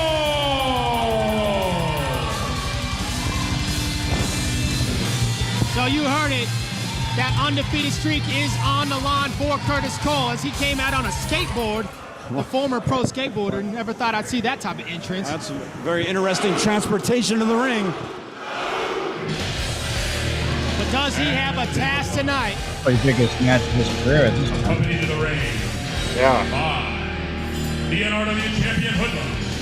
From Los Angeles, California, weighing in at 250 pounds. He is the current NRW Charge Champion. You guys all know now that Chris Cole, I believe, Well, almost I don't know if you look around the NRW arena, the signs, the fans. Yeah, he's one of the most decorated of all time. The fans, there's not much love for the Left Coast Gorillas. He started here in the NRW arena. His career as the longest winning streak that anyone's ever had to start their career in Rocky Mountain Pro. Because I think it was like there's that one sign that says, "In case of gorilla attacks, break glass." Hoodlum does not like that sign. We have clever fans here in NRW Nation. It beat the previous record of Cormac Battle. Remember Cormac Battle? Looks to be in an angry mood, as does the NRW champion Hoodlum. So we've talked about Curtis Cole's undefeated streak. This might be his biggest matchup tonight. Definitely. That ring announcer is pretty good. And, Curtis Cole, he's Sounds already familiar. had a great career in just his early stages. He's defeated the likes of Mr. Intensity, Jeff McAllister. But, yeah, he's never faced someone quite like our NRW Charge champion, Anaya. And he also has Hoodlum to deal with I on did the not outside say of the that. ring. We saw last least episode that's how what Lucas Curtis thinks. Cole came in and saved Sammy Six Guns Jr. from the Left Coast Gorillas. Well, that's right. A couple weeks ago, yes, that's right. At the Alamo Draft House. I'm sure as hell is not a good ring Now you're announcer. showing You that guys strength already off, know just my flips. mistakes. You gotta Curtis think. Cole. You got to think that the Left Coast Gorillas want to make Curtis Cole pay for sticking his nose in their business. Got a lock squared up in the ring center of the announcing ring. There's is a shot to the back by it's not Anaya. as Well, we know easy that as Curtis it Cole looks. has a lot to prove. He said it. He said it so himself. He just No, it shoved ain't. him down. And Curtis Cole with the shot to the back. Anaya misses with a chop. Huge drop kick. Well done. Nicely executed. Went for the, and it was blocked there by Anaya. Oh, but look at just that. a roll up. That Wow. was athleticism. And just a one count. Very interesting pinning combination, but was and he almost only successful. got better. We've He seen only though got Curtis better Cole is after not this. backing down. That's a leg lariat to Anaya. That goes cover. And two count. And boy, Curtis Cole is exciting. That athleticism, he always brings it to every match. That is his Curtis Cole trademark. couldn't hack it. That guy can fly in the ring. You heard the Well, I speech. know that Danger Dean is now the #1 contender to the Charge I Championship. think we started But to what know if Curtis that Cole he was defeats going to be Anaya? something big Doesn't right that around maybe this time. change things a little bit? Maybe. What does it say that Curtis Cole can defeat Anaya? Maybe he can throw his name in that hat. That's a great point, Lucas. It's hard to argue with an And look at- undefeated what is streak. what is he doing with the skateboard here? Anaya, well, it doesn't. He might fall. and hit Doesn't his head. look He to be better very. not do it. Doesn't look. Now he's bringing the skateboard in the ring. What? I don't know what he's doing. There's that. Well, now that's. Curtis Cole is laughing about it right now. I would love to see Anaya try to do an ollie or something. An ollie? What's that? I'm not into the skateboarding scene. I saw it on Tony Hawk's. Oh, I mean, yeah. I've watched Basic move, you know. I've watched X Games, but you're not old enough to watch that. Oh wait. Oh! He just broke the skateboard. Wow. He just broke. That's the skateboard History. that What an Curtis Cole asshole. has used in his professional skateboarding career. I can't believe he would do that. Wow, Curtis Cole. He can't believe it right now. That's an expensive skateboard as well. I mean, he used that in professional Now competition. he's got his back turned. Anaya back in the ring. Oh, Sends him over now the he top gets, rope. Now he gets thrown onto the floor here. Right in front of us outside the ring. That's like spitting in the face of Curtis Cole, breaking the skateboard. I can't believe the nerve. Wait, was that a dig? Hoodlum. Oh, I believe he. Big quick. Yeah, right. Wait a minute. Attacking Curtis Cole on the outside And right you know, now. I don't know, John Madden, but this should be a disqualification. He got thrown over the top rope, but I don't think the ref seen it. I don't think he did either. This match has gotten out of hand. It was when we had the rule that you couldn't throw Look at an this. opponent over the top rope. Sign out here, and Oh, The rule that's been dropped on his implemented neck. This on match the has apron. gotten out of hand in a hurry. Yeah, we Curtis had a lot Cole's of getting unique it taken to him rules right that now were by Nia. kind of old school rules And with back the then. help of Hoodlum on the One. outside, there's a cover. And kick A lot of out them at are 2. just the competitive stage. So after all that, Yes. Curtis Cole's still in the match. You know, I know the the Gorillas, NWA had that they have no rule, but most respect. They have no places respect for did- anybody. They didn't have they didn't have make me something like sick. that. Do they still have that Each rule? week come out here and I don't do whatever think the they hell do they want. anymore. I don't know. And there's a cover there. Just a 1 count. Because NWA got would be one of the Hoodlum companies that would Curtis still Cole have on the that. outside of the Yeah. ring right now. And there's a block there by Cole. And Anaya using that strength slams him into that top turnbuckle.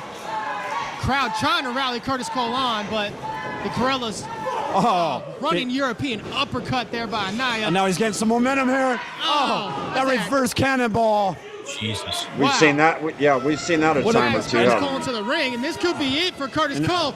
Undisputed streak on the line. You, And kick out at 2. you can see Anaya picking up the intensity. I think They he want to end that streak. well, You can just tell they want to bring pain to Curtis Cole. right. They just want to bring misery to NRW. That's what they want. You know, they joined forces with Titus Machiavelli. Curtis Cole outside again. Hoodlum. And what- There and- he is. Look at Anaya faking an injury to allow Hoodlum to stop the hell out of Curtis Cole. Big boots to the spine of Curtis Cole. Ref did not see that once again. Well, but thanks to Hoodlum, there's a lot this referee hasn't seen. This match should have already been thrown out earlier, but due to the interference by Hoodlum, A couple shots there. Oh. Cool. Nice athleticism. sunset flip, no. And there's Anaya with the roll-up. Oh, wait a minute. Oh, look at this. Oh, look at this. He was it. No, I don't believe both shoulders are down.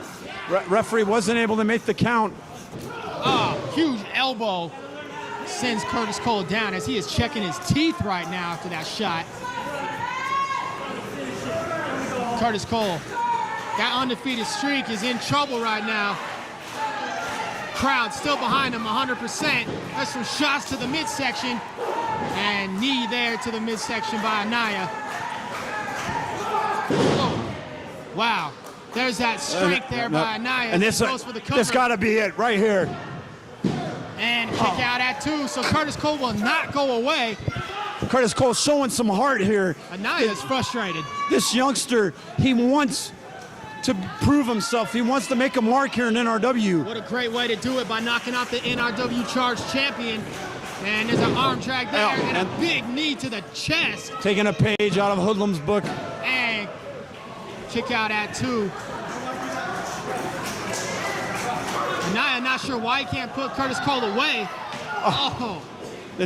Dude, you could hear that. It had a broken a rib of Curtis Cole. Kick to the ribs.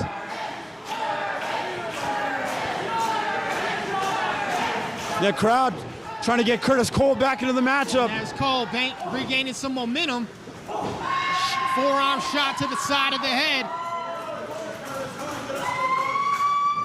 And Cole whips Anaya into the turnbuckle. Both men collide right there. What a collision. Now what's he going for? Trying to pick up Anaya. Anaya holding on to the ropes, not allowing that. Queen still has the merge from back in the day. NRW West. You see the back of the head hit the turnbuckle. What impact. was that? That caused some whiplash there for Curtis Cole. Anaya. I still have the merch from back in the day. NRW West We saw him try to do that Gorilla. last week. Oh yeah, The ref caught him as they well. have That's one those of our masks veteran that have referees, the, Martinello, wishes. Not going to get that the past half him. gorilla face underneath it. Now Yeah, Anaya those are- once again choking Curtis Cole on the ropes. I still have my. He's got to break it. He's got I still have my got till 5 and Gorillas Oh, T-shirt and as well. Hoodlum once again. Referee had his back turned and cheap shot once again. Of course, yeah. You all right? Yeah, I'm good. Yeah. Well, there's nice courtesy by Hoodlum. Yeah. What a gentleman. Yeah. I never knew. He's known for that, don't you know? As Anaya sending Curtis Cole into the corner. That was about an as impact that was. Anaya misses.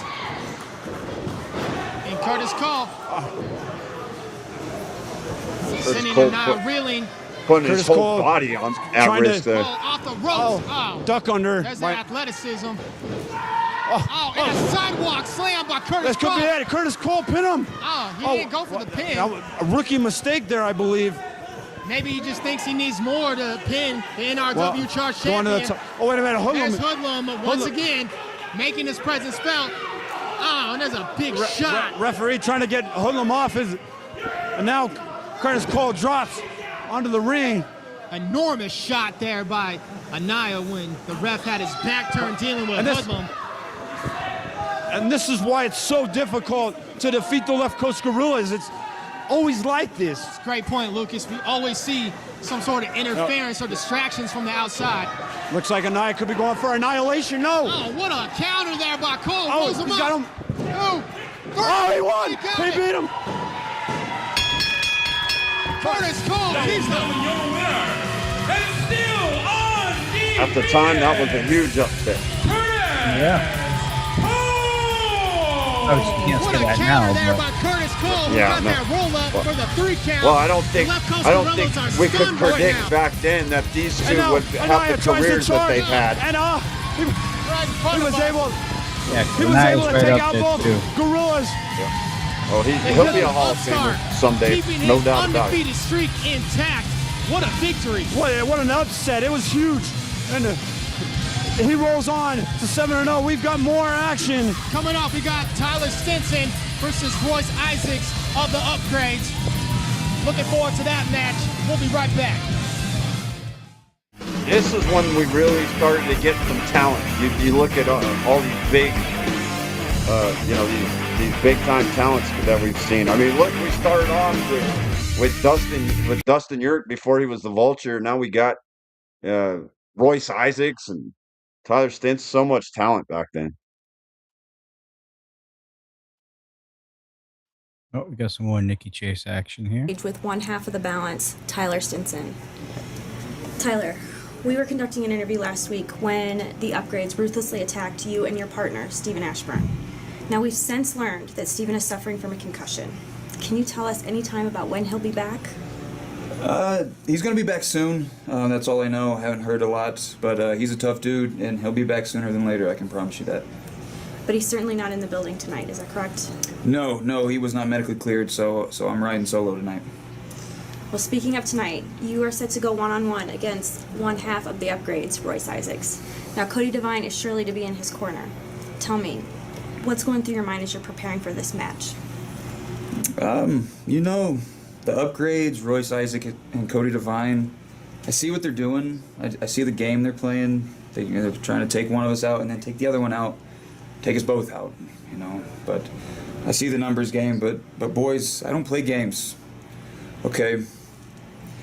10 years in MMA, it was never about hatred. It was never about wanting to deliberately hurt somebody. It was about pure competition. Trying to be the best inside of that cage. But the Upgrades, Royce Isaacs and Cody Devine, they've managed to do something that nobody ever did to me while I was fighting. Oh, clean shaven Tyler They've pissed Stinson. me off. Didn't see that very often.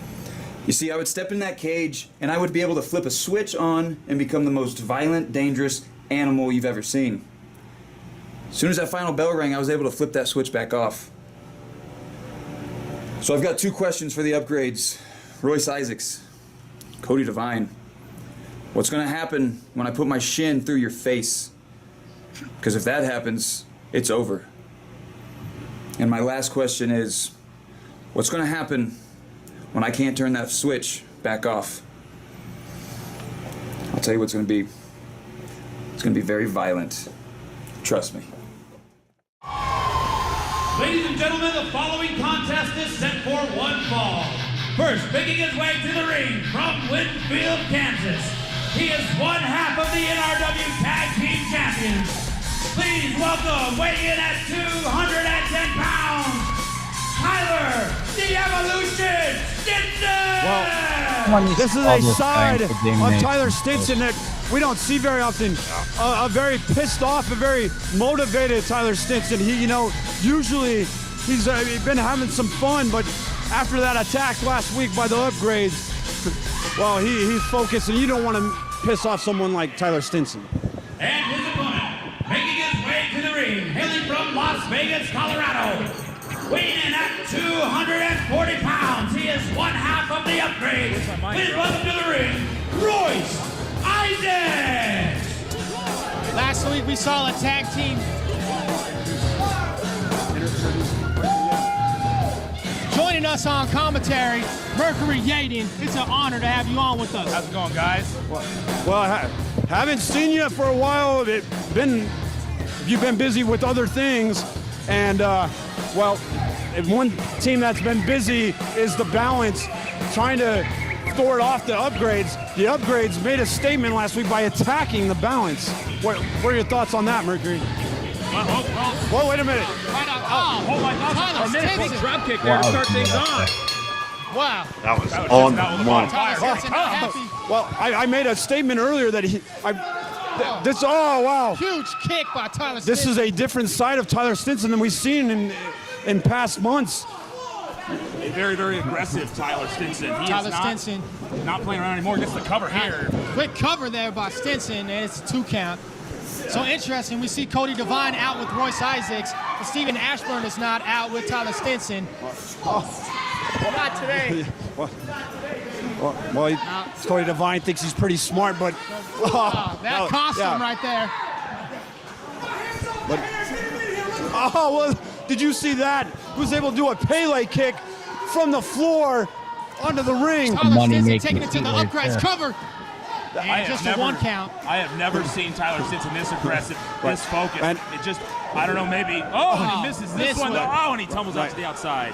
Well, I made a statement just a minute ago that Tyler Stinson is the one man that you do not want to piss off. He's perhaps the most dangerous man we've ever had here in NRW. I think I can agree with you there. Former MMA background, 30 wins under his belt as an MMA fighter. 20 of those wins coming by way of knockout. And speaking of knockout, right into that steel post. Tyler Stinson might be knocked out here. This doesn't bode well for Tyler Stinson in the ring. He hit that post pretty hard. And there's a cover there by Isaacs. And kick out at 2. And he's been hitting the face pretty hard and the head pretty hard. Big boots to the spine there by Royce Isaacs. Well, the Upgrades, they've been upset ever since losing to the Balance last week. They moved the ring. What a whip into the turnbuckle by Royce Isaacs. And shots to the side. For those of you that aren't familiar with Royce Isaacs, man, this is a guy who's wrestled in Japan. We talked about how aggressive Tyler Stinson was. What about Royce Isaacs? Really made a name for himself the past 10 years or so. We saw that intensity last week in that tag match. Continuing on now with the Upgrades and Royce Isaac. Well, and we are on the journey to milestone 6. Everybody is getting ramped up for it. They're vying for their spots. And another huge whip into the turnbuckle.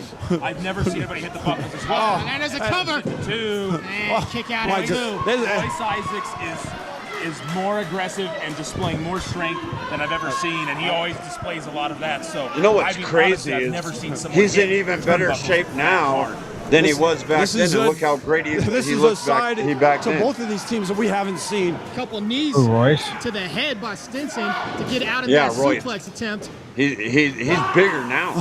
Huge slam there by Royce Isaacs. Even more for the cover. Hooks the leg. And another kick out at 2, so they cannot put Tyler Stinson away after all the damage they've done to him so far. Well, this match has just shown you how intense this rivalry has gotten here, Mercury, and you've been in some intense tag team rivalries. This one is heated up. It's heated up because there's a lot on the line.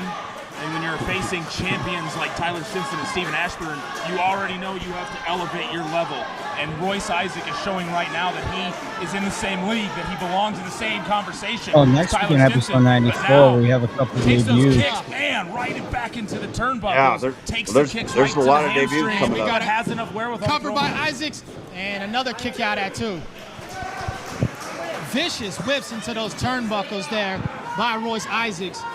And this was right around the time that left arm of Tyler that Stinson. Vince Russo started working with us. I can tell you the reason that I just got word. The reason Steven Ashburn is not out here is because of that attack last week. He did suffer some injuries, and he's not going to be able to make it here at NRW Arena here tonight.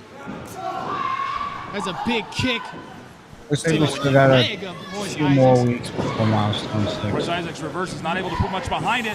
Into the spell, went for the neck breaker, couldn't get it. Picks him up and a big Spine buster there by Royce Isaacs. I was kind of favoring looking that ahead leg, though. for the next couple weeks. And now Royce Isaacs Next looks like he's going to be week's gonna amping up couple here. debuts. How well is he going to be able to clamp this on, though? Nope. Stinson counters. He's really wrenching now. That left leg that he was working on earlier. Referee is One of asking them is Isaacs the if he wants debut to of tap. one that he loves to He's be on close. the beat. Not quite He's close to the rope. Stinson well versed in it. That's why I love watching these rewinds is when we have the debuts. Breaks the hold, but the As damage a matter had of to be done fact, to him just on that left leg. debuting You can next see week, Royce Isaacs I hobbling actually now. started There's a mouse big control kick to the midsection. when we were Huge there. Nice little kick there by nice Tyler little Stinson teaser to cut there, off the Johnny. line. Distraction. Oh my! But that momentum is There's a stopped, cover. and there's a cover. And there it is. Royce Isaacs, what a big victory. Here is your winner, Royce Isaacs. Well, Tyler Stinson had to deal with those two. It cost him on that interference by Cody Devine. Well, I know that last week they might not have been victorious, but they might have just put themselves in a good spot because one-on-one, Royce Isaacs was able to get the job done, Mercury. Yeah, I think we're just a couple weeks away. As he had a little help from the outside with Cody Devine, but nonetheless gets a victory over one half the NRW Tag Team Champions. Coming up next, our main event. We got the Lockets going toe-to-toe. Aligato and Angel Trinity coming up next. We'll be right back. One of the biggest Lockets rivalries in history.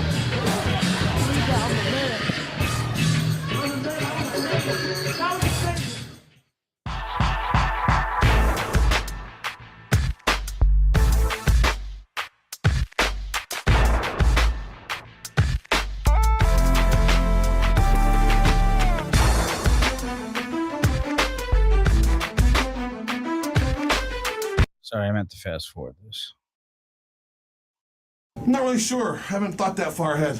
Really? Gotta say, I don't appreciate how you've been showcasing us. We haven't been on charge in weeks. What's your point? The point is that people care about us and that you're not showcasing us the way we should be. Let me tell you something, sweetheart. I run this company. Where pro wrestling goes is where I tell it to go. And frankly, nobody gives a damn about women's wrestling. Final word. Did you say that you don't give a damn about the female wrestling division? Me? Yeah. No. Nikita, why would I? How would I? No. There's a misunderstanding. Go make me a sandwich, sweetheart.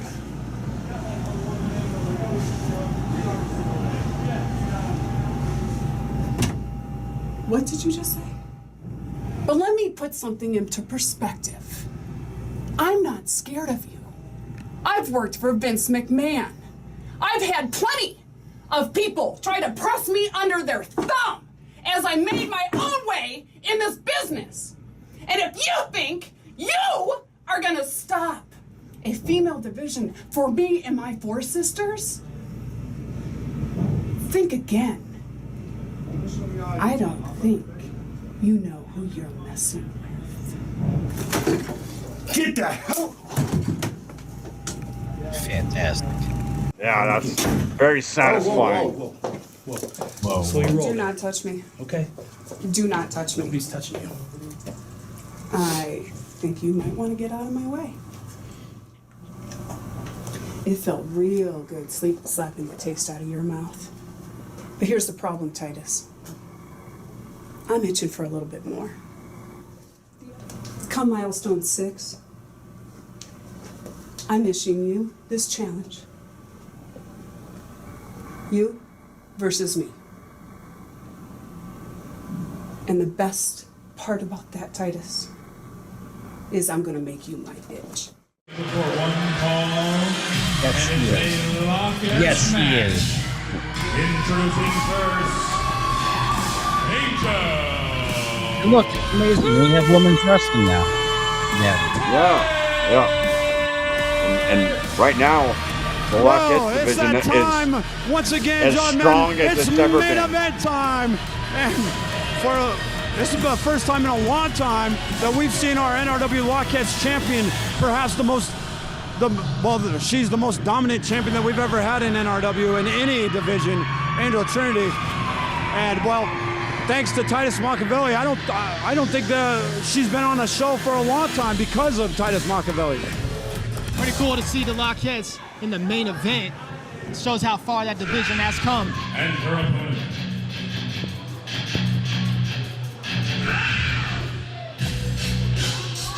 She hails from North Denver. Ladies and gentlemen, Ali Yato! There's been quite a rivalry building between Aligato and the NRW Lockheads champion, Angel Trinity. These two don't like each other. All coming to a point tonight in this main event. Both women staring each other down right now. Bad blood between these two. Non-title contest. Once again, this is a non-title bout.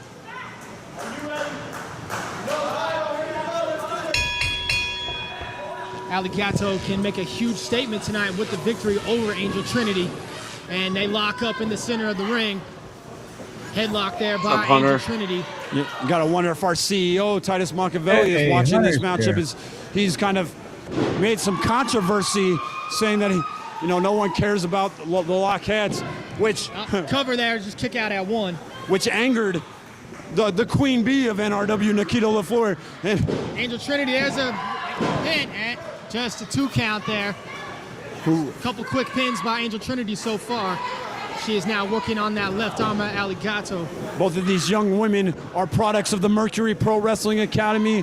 And I told you that there was going to be huge news regarding Mercury Pro Wrestling Academy. Well, it's been made official. We know that Vince Russo is now an official talent coach at the Mercury Pro Wrestling Academy. Oh, wow. Nice move there by the champion. And if you want to get more, wait a minute. Wait a minute. We talked about it, Lucas. And Titus Machiavelli making his presence felt. And both of these Lockheads, they don't care. They're still going at it. Ladies are still fighting in the ring. And look who's out here. Cormac Battle. What the hell is he doing out here? Angel Trinity just saw Titus Doing coming good, out. Hunter. They're just standing watching at the entrance. It'll be interesting to see what their role is going to be. And there's a blocked hip toss by Aligato. And a knee to the midsection. Angel Trinity. All right. Oh, that's a big slap by Aligato. I still don't understand what Titus Machiavelli is doing out here. And well, Titus is asking for a First mic. time I've been on But we got camera, action too. in the ring. This is our main event, and what a jackass. Oh, there's a neck breaker there. Beautiful spinning neck breaker by Aligato. Picking Angel Trinity up by the hair. Trinity takes her down and goes for another pin. With the bridge. And just a 2 count. Unable to put Aligato away. And Gato says, nice suplex. Snap suplex. Doing some damage to our... She goes for the pin. And there's a 2 count on the champion. Angel Trinity, she's had some issues with Titus Machiavelli, not showing any respect to the Lockheads.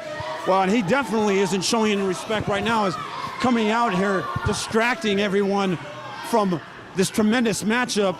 Aligato pulling the hair of Angel Trinity. I believe this is the first time in almost a year that we've had a main event Lockheads matchup. Aligato on the outside of the ring now, bending Angel Trinity's body against that steel pole. You can hear her screaming in pain from here, and there's a big shot to the midsection. Angel Trinity is reeling right now. And Aligato out, John with the fans. She needs to concentrate on the Lockheads champion. Can't give the champion any breathing room, and that's what she just did right there. Now she's I'm pretty good, sizing her Hunter. up. Had a fun weekend. And misses and flies outside of the ring. Angel Trinity pulled the rope. She took a tumble on the outside, and now Angel Trinity's got an advantage. The fight on the outside of the ring now. There's a forearm shot by Trinity. Right. Another one. Gato responds with two of her own. And into the barricade goes Angel Trinity. And now a slap. Ali Gato. Disrespectful. She is vicious, though. She might be disrespectful, but she is vicious, and she is very dangerous.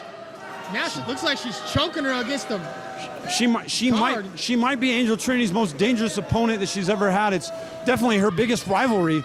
You can see the mark on Angel Trinity's side right now. She rolls her up. Wait. 2. And a kick out at 2. Forearm shot to the head, and another one. There's some aggression coming out of Angel Trinity now. You know, new ring gear from Angel Trinity, but same dominance. There's a cover. Hooks the leg, and another 2 count. Back and forth we go. Pulling on Ali Gato's hair now. Hanging neck breaker. Nice move there by the champion. She cheers for the crowd. And she going into the top rope. What is she doing here? There she goes. High risk. And that is stopped there by Ali Gato. That might have been a mistake by the champ. Big kick to the stomach. This just shows you how far Ali Gato has come. Kind of scuffling there on the over by the turnbuckle. She's a little too close to the ropes there to make the cover. She let her opinion know to the ref, who told her it was too close. And now the referee might want to check. That looks a little close. Almost like just gouged her eyes.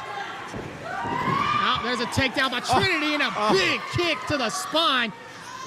And a running knee. You know what? Stop this match right now. Stop it. Stop the match. Stop this match. Stop. The Angel was about ready to make the pin. Stop the match. Throw it out. Doesn't count. Wait, so what? You heard me. Stop the match. Do I ring the bell? He's throwing out the match? What do you mean throw out the match? What is your justification? You don't look happy, Angel Trinity.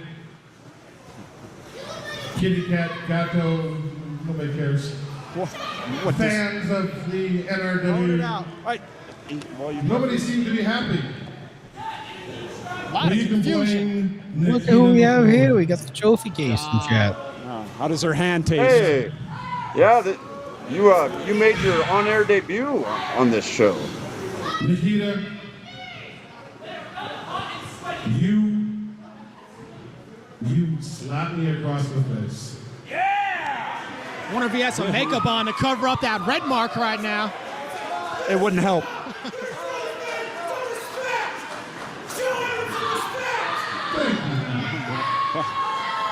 Nikita, you laid your hands on me. Do not forget who I am. And I'm sure you have a lot to do with this. You want to face me? You want to face me at Milestone 6? The biggest event of the year? Is that what you want, Nikita? Well, sweetheart, I accept. Wow. Titus has accepted. But Angel Trinity, when I beat her, you're gone. Alligato, you're gone. The women are gone. The Lockheed division is gone. What? By any means necessary. Did Titus Machiavelli just say that if he defeats Nikita at Milestone 6 that he's going to get rid of the Lockheed division? They will be gone if he gets that victory. What news? I can't believe this. I can't believe it. What nerve. Stay tuned for NRW Charge next week.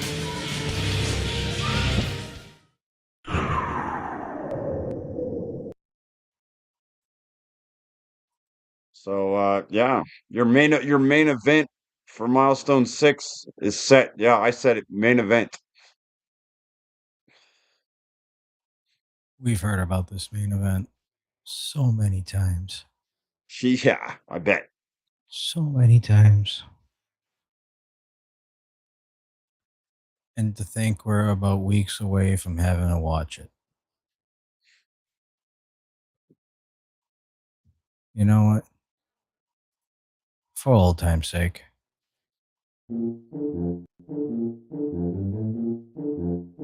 Yes, Hunter. It's the infamous main event.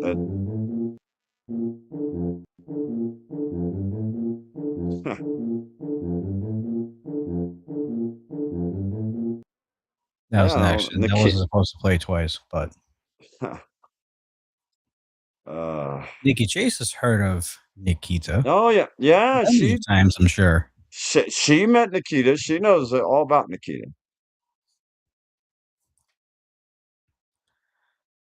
Yeah, we saw your debut backstage. That was pretty cool. Actually made me stop to take a whiz break to check it out. So I was just about to go take a piss break, and I saw Nikki Chase on there. I'm like, wait a second. Is that Stopped you Nikki? dead in your Yes, it stopped is. you dead in your you're dead in your tracks. Yep. Yeah, episode 93. So yeah, no, I'm dead serious. You can go back in the VOD and look. I was literally about ready to go take a piss break, and then and then you came up, and I'm like, wait a second, hold up.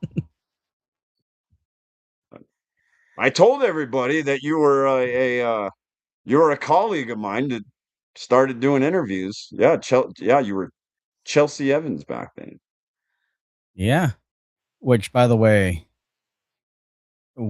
from this episode first, we heard from Lucas Bradwell that he would have preferred Slade to be his colleague over you. Only because Yep, see, there we go. There we go. Here it comes. only because she has become such a great wrestler that, I don't want to take away from that. I mean, she's the trophy case for a reason.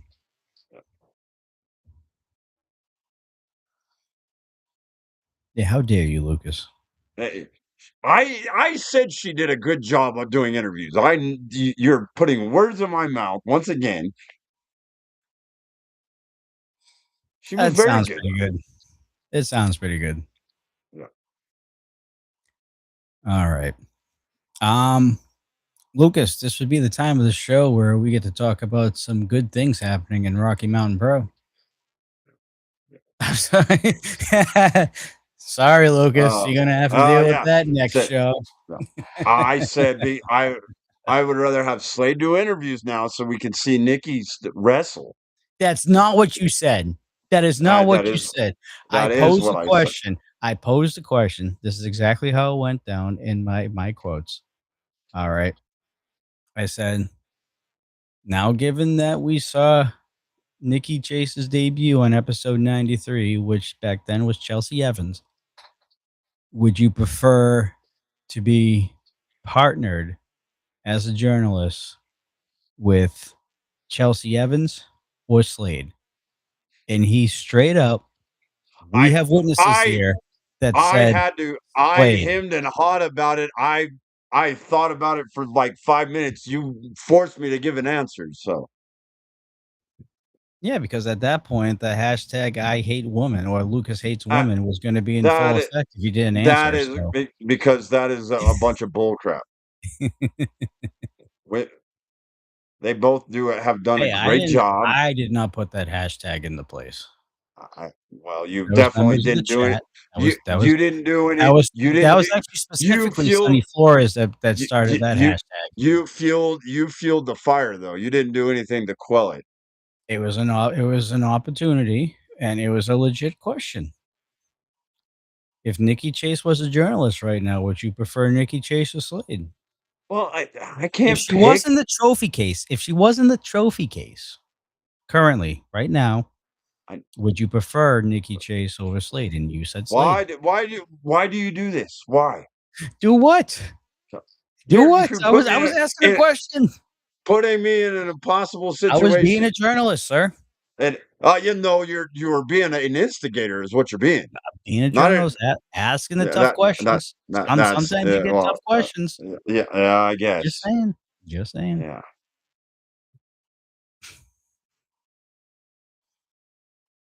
So So it sounds like you and Nikki Chase have a conversation coming up at the next show. yeah. Thanks a lot. Appreciate that. So can we talk about what's coming up? Can we do that? You still have the floor, sir. All right. So, well, let's remind everyone what's coming up on Wednesday because we have history being made and the trophy cases are going to be a part of that history as Mhm. we have the first ever all Lockettes Colorado Cup. This is a special 2-week edition of the Colorado Cup. So we have night one. There is going to be a, a, a match before the Colorado Cup, and then we're going to have the All Lockettes Colorado Cup. So that will be happening. Plus, don't forget that we are going to get an update from Slade about what she's planning on doing with Damon. So there's a lot to tune into on Wednesday. Uh, yeah, how great is it that we have such a strong roster of Lockettes that we can have for the first time ever an all Lockettes Colorado Cup. Do we have an official count on that? I think it's 15, I believe. 15. Yeah. Wow. 15 Lockettes, I believe. Yes. They're coming from all over too. I know I've uh, heard of some of the names are people that you've seen before, but they're coming from out of town. Uh, that'll be part of that cup. But yeah, I can tell you Nikki Chase is part of that Colorado Cup, as is Lilith Grimm is a part of that Colorado Cup. Uh, Izzy O'Reilly's going to be a part of that. So yeah, it's going to be uh, history being made on Wednesday, guys. So make sure you tune in to watch it. 7 o'clock Mountain Time on YouTube on And that's Rumble. just night one, correct? That's just night one. The men's Colorado Cup will be the following week on Charge. So yeah, special. The first time ever that we've done 2 separate nights, and it being part of Charge is also a first. So Yeah, because typically it's a part of milestone weekend. Typically. yes, typically, but yeah, things are. This is a very unique Colorado Cup, like never before seen. So yeah, so we got that to look forward to, and then if you're in the Colorado area, you're in the Denver area. We've got a big weekend coming up. We've got 3 days of action. Friday, we will be back at Littleton Brewing Company for the second time this year. Back at Littleton Brewing Company. So that show starts at 7 o'clock. That is an outdoor show. They got a nice little area for us. So they got some good food, great drinks. So Littleton Brewing Company, right in the heart of downtown Littleton. So that'll be at 7 o'clock. We'll be doing ignition tapings there, and then a venue you're familiar with that you and Coastal got to call ignition matches. We're going to be back at Mile High Flea Market both Saturday and Sunday, both Hopefully it's a days. lot cooler. It is the weather is. We're supposed to be getting a little kind of monsoon uh, weather coming in for the next like 5 or 6 days, starting I believe Wednesday. It's supposed to get down to the 80s, and we're supposed to have rain just about every day through Sunday. So that'll be nice. Um, Yeah, it and beats the 107 that we had last time at the flea market. yeah, yeah, Jesus. we're gonna. Yeah, it'll be in the low 80s, so that'll feel a lot better. Action gets underway right around noon.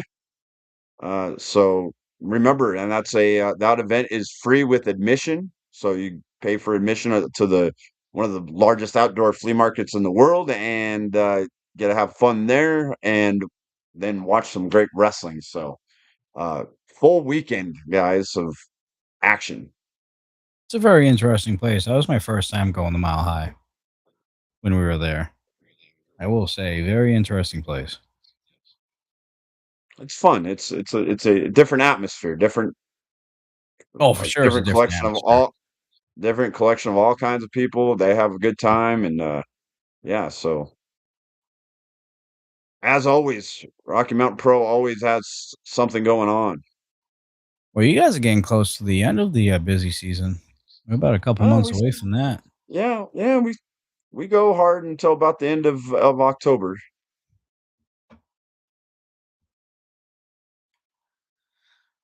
All right. Um, I think that's it for us. I can't think of anything else that we have to go over. Well, that really quick though, because I don't think we really had a chance to talk about this since we haven't done the show for a couple weeks. What does everyone think about the logo? The logo's changed a Oh little bit. RMP yeah, look, the logo. yeah. One like to get people's feedback on the logo. Yeah, it's right. RMP, It's right above us, right above the yeah, Charge logo, right there. yeah. It's a different logo design that they've introduced. Yeah, didn't mention that last time we did the dudes and belts. So Yeah, you got it yelled was at because of that. Way to go, yeah, Lucas. yeah, Again, yeah. getting us in So trouble. I know that's what I do. But yeah, like so, we gotta change things up. Got to keep things fresh. That's what we do here. Although I kind of like the old one.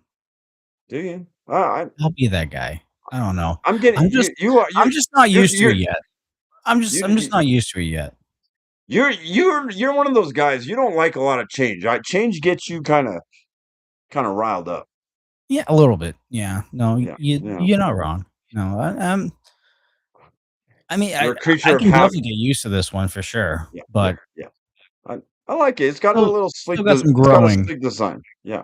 Yeah, still need a little bit of growing. It's basically just like switching from the faithful to the rascals. Like I wasn't really a big fan of that, but it's starting to grow a little bit. So, but yeah, I mean, other than that, I mean, now that you've covered that 3 weeks later, Yeah. Well, hey, um, better late than ever. We haven't been on air for 3 weeks, so yeah, that's true. and that That's my bad.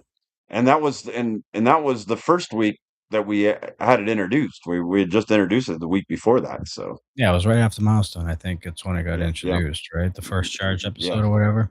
yeah, yeah. Um, trying to think. Oh, yeah. As far as my personal channel and all that stuff is concerned, I'll be back on schedule starting this week. I know I took a couple weeks off. Obviously, I had my own issues, but which is why we didn't have the show. But figured I let everybody know that we'll be back to normal schedule starting this week. So you got that on top of everything else. I don't know what I'll be doing, to be honest. Just getting back in the swing of things. Yeah. Hopefully we're gonna try and figure out a way to mitigate stuff like what happened a couple weeks ago from happening again.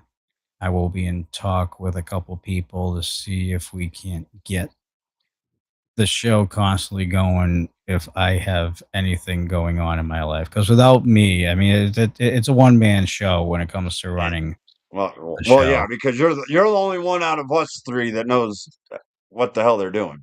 I wouldn't Yeah. know what the hell.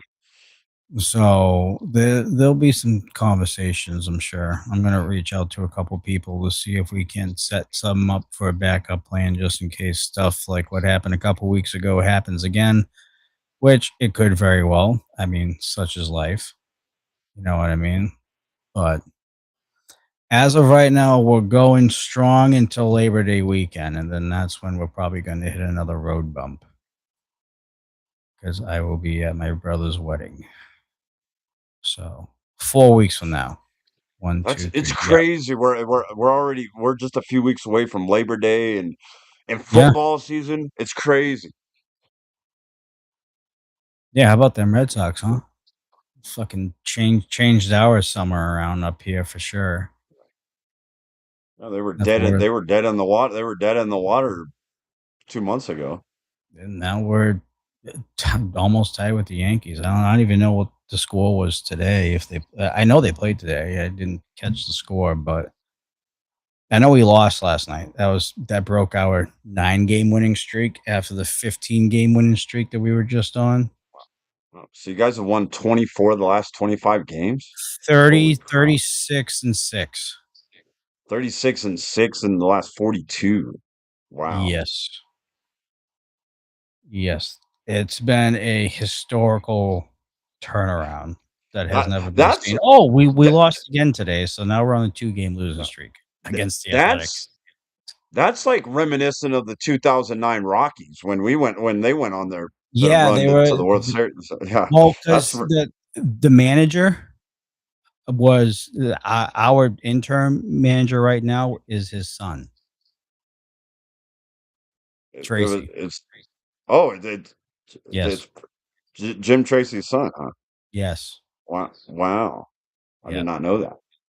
So following right in Daddy's footsteps. Because I was going to think, yeah, Jim Tracy was the guy. Couldn't remember if it was Jim Tracy or Clint Hurdle because Hurdle was probably our best manager. 2007 Rockies. Yeah. You know what? I think Oh, Mr. Fourth Row was right about yeah, because it was yeah, 2007. yeah. You're or right. 2007. Yeah, yep, Yeah, because we swept you guys in the series, I think. yeah. Cubs versus Red Sox World Series. It's a possibility now. I mean, it wasn't 6 weeks ago, but now it's definitely possible. Like 23 of 25 games. Yeah. They won. Yeah, not in September. They won like 23 out of 25 just to make they. We had to have a play-in game against the Padres to Because you see guys who tied, got into right? the wild card, huh? Yeah, because they tied. Yeah. They beat the Padres in extra innings. That was like one of the most amazing games I've ever watched. And then they just went on and swept both the Phillies and the Diamondbacks to go in the World Series. So Yeah, no, it's crazy. And our players have been on the bench the entire season, which makes it more amazing. And now they're coming back. So just in time. I think now we have like a 6 or 7 game lead in the wild card now. We went from the worst record in the American League to 6 or 7 games up of the next contender for the wild card. It's crazy.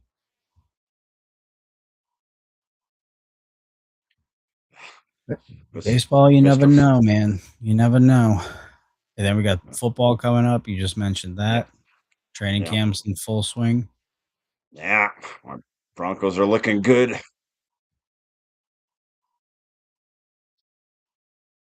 We won't talk too much about the Patriots right now. We're just going to keep that a hidden secret. Yeah. Patriots do look Well, good, though, in training camp. Hopefully Vrabel will still be coaching. Yeah, he will be. The league already said he's not. He's not in getting trouble. punished or anything. Yeah, no, he's okay. All right. It's a private matter, Lucas. Private matter. Well, Just it like is with as the long Robert as the Kraft situation. It's a private matter. yeah. All right. Yeah, no, football is coming back. It'll be good. No one can look more worse than the Arizona Cardinals during training camp. Did you see that No. video of the Arizona Cardinals? Oh Yeah, my but god! but that preseason game, I actually watched a little bit of it. That was The Hall of actually a Fame really game. good preseason game. Yeah, it was like Yeah. actually a really competitive game. It was one of the better preseason games I've ever seen. Some tells me that the first and second stringers need to switch with the third and fourth stringers. Right. Because the way training camp looked for the Cardinals, man, didn't look very promising at all. Yeah. But no, the guys that they put in that game, they played. That was a hell of a game. Hunter Dillon's making a bold prediction. The Cowboys will fail to make the playoffs again. Yeah, and water is wet. Yes. I gotta give it the Coastal here. I think they got a shot at making the playoffs this year. I don't think the NFC Well, East is as good as no, yeah, you're right. The is Eagles, portrayed to be. the Eagles are gonna take a step back, I think. I I think think it'll be more competitive, but I don't think it's gonna be. Washington, I'm not sure about. The Giants could be a more The of a problem Giants than is people might. kinda what I'm thinking about, yeah. Yeah, yeah, they could be they could be a sleeper in that division. So yeah, I don't know. That division's up for grabs. Lots of people picking the Broncos for the Super Bowl. Well, AFC is it, still a it toss-up this year, just like last yeah. year. I I There's think a lot of good teams. yeah, but I think the Patriots and the Broncos are the two best. I think so too. No, I'm with you there. Broncos got better, the Patriots got better during the offseason. Yeah, they both have really good defenses. Both have good young quarterbacks. Both And both have a upgraded. good offense too. Yeah, now they do. Yeah. Uh, both upgraded at the wide receiver position. You guys got We got 2 of them. AJ. Well, who else We did you got get besides Dobbs AJ? and AJ Brown. Oh yeah, Dobbs. I don't think's that great, but AJ Brown, that's a Dobbs big was a one. 1,000-yard receiver last year. What do you mean? From the Well, Packers. well, we've got 2,000-yard receivers too. So. Exactly, which is why our offenses got better. What do you mean? Yeah, yeah, yeah. We got Waddle and Sutton.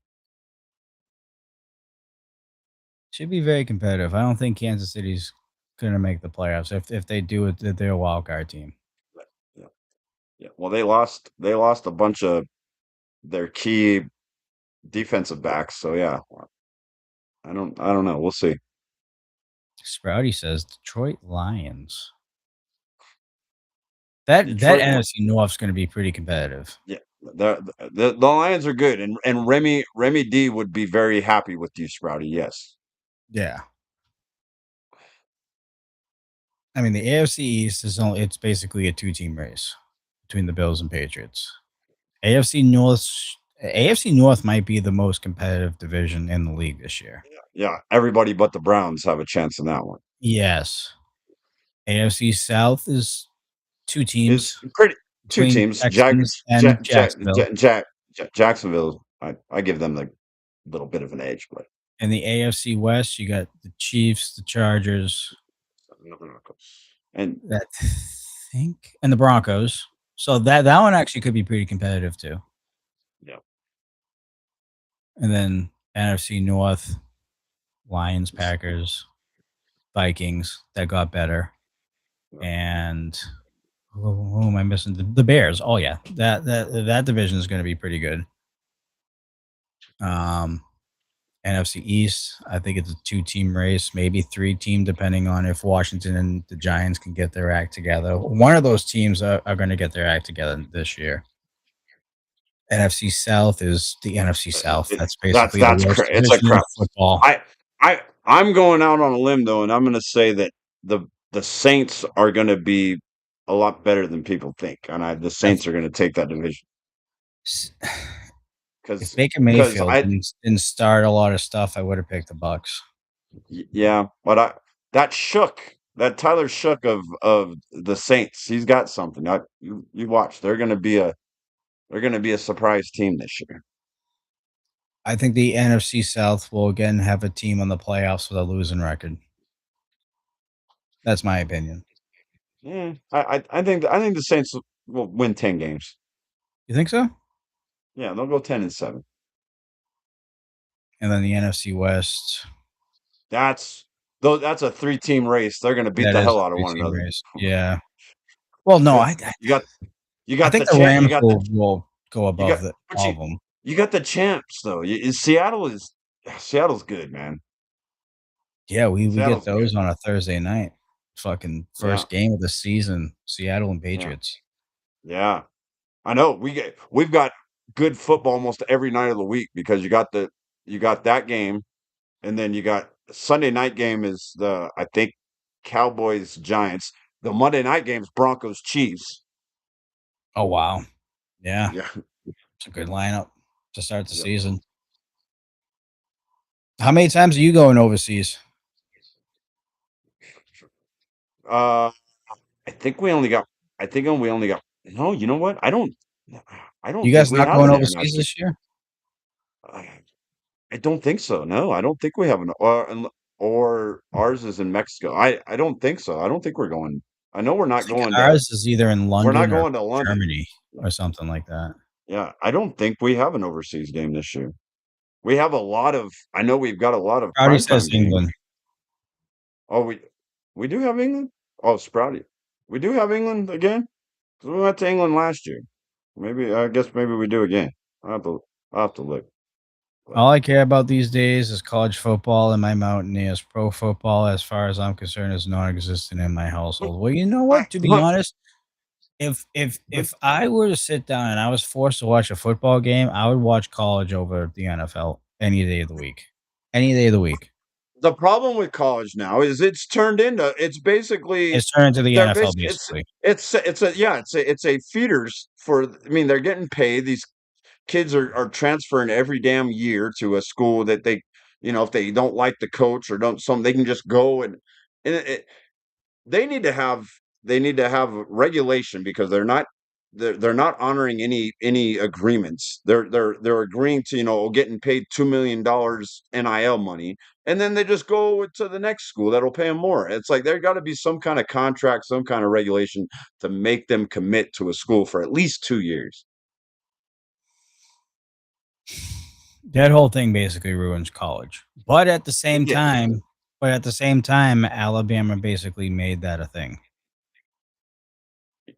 Well, yeah, they The were paying SEC, players actually, you know what? illegal. I'm sorry. I don't want to single out a particular school. The SEC made that a thing.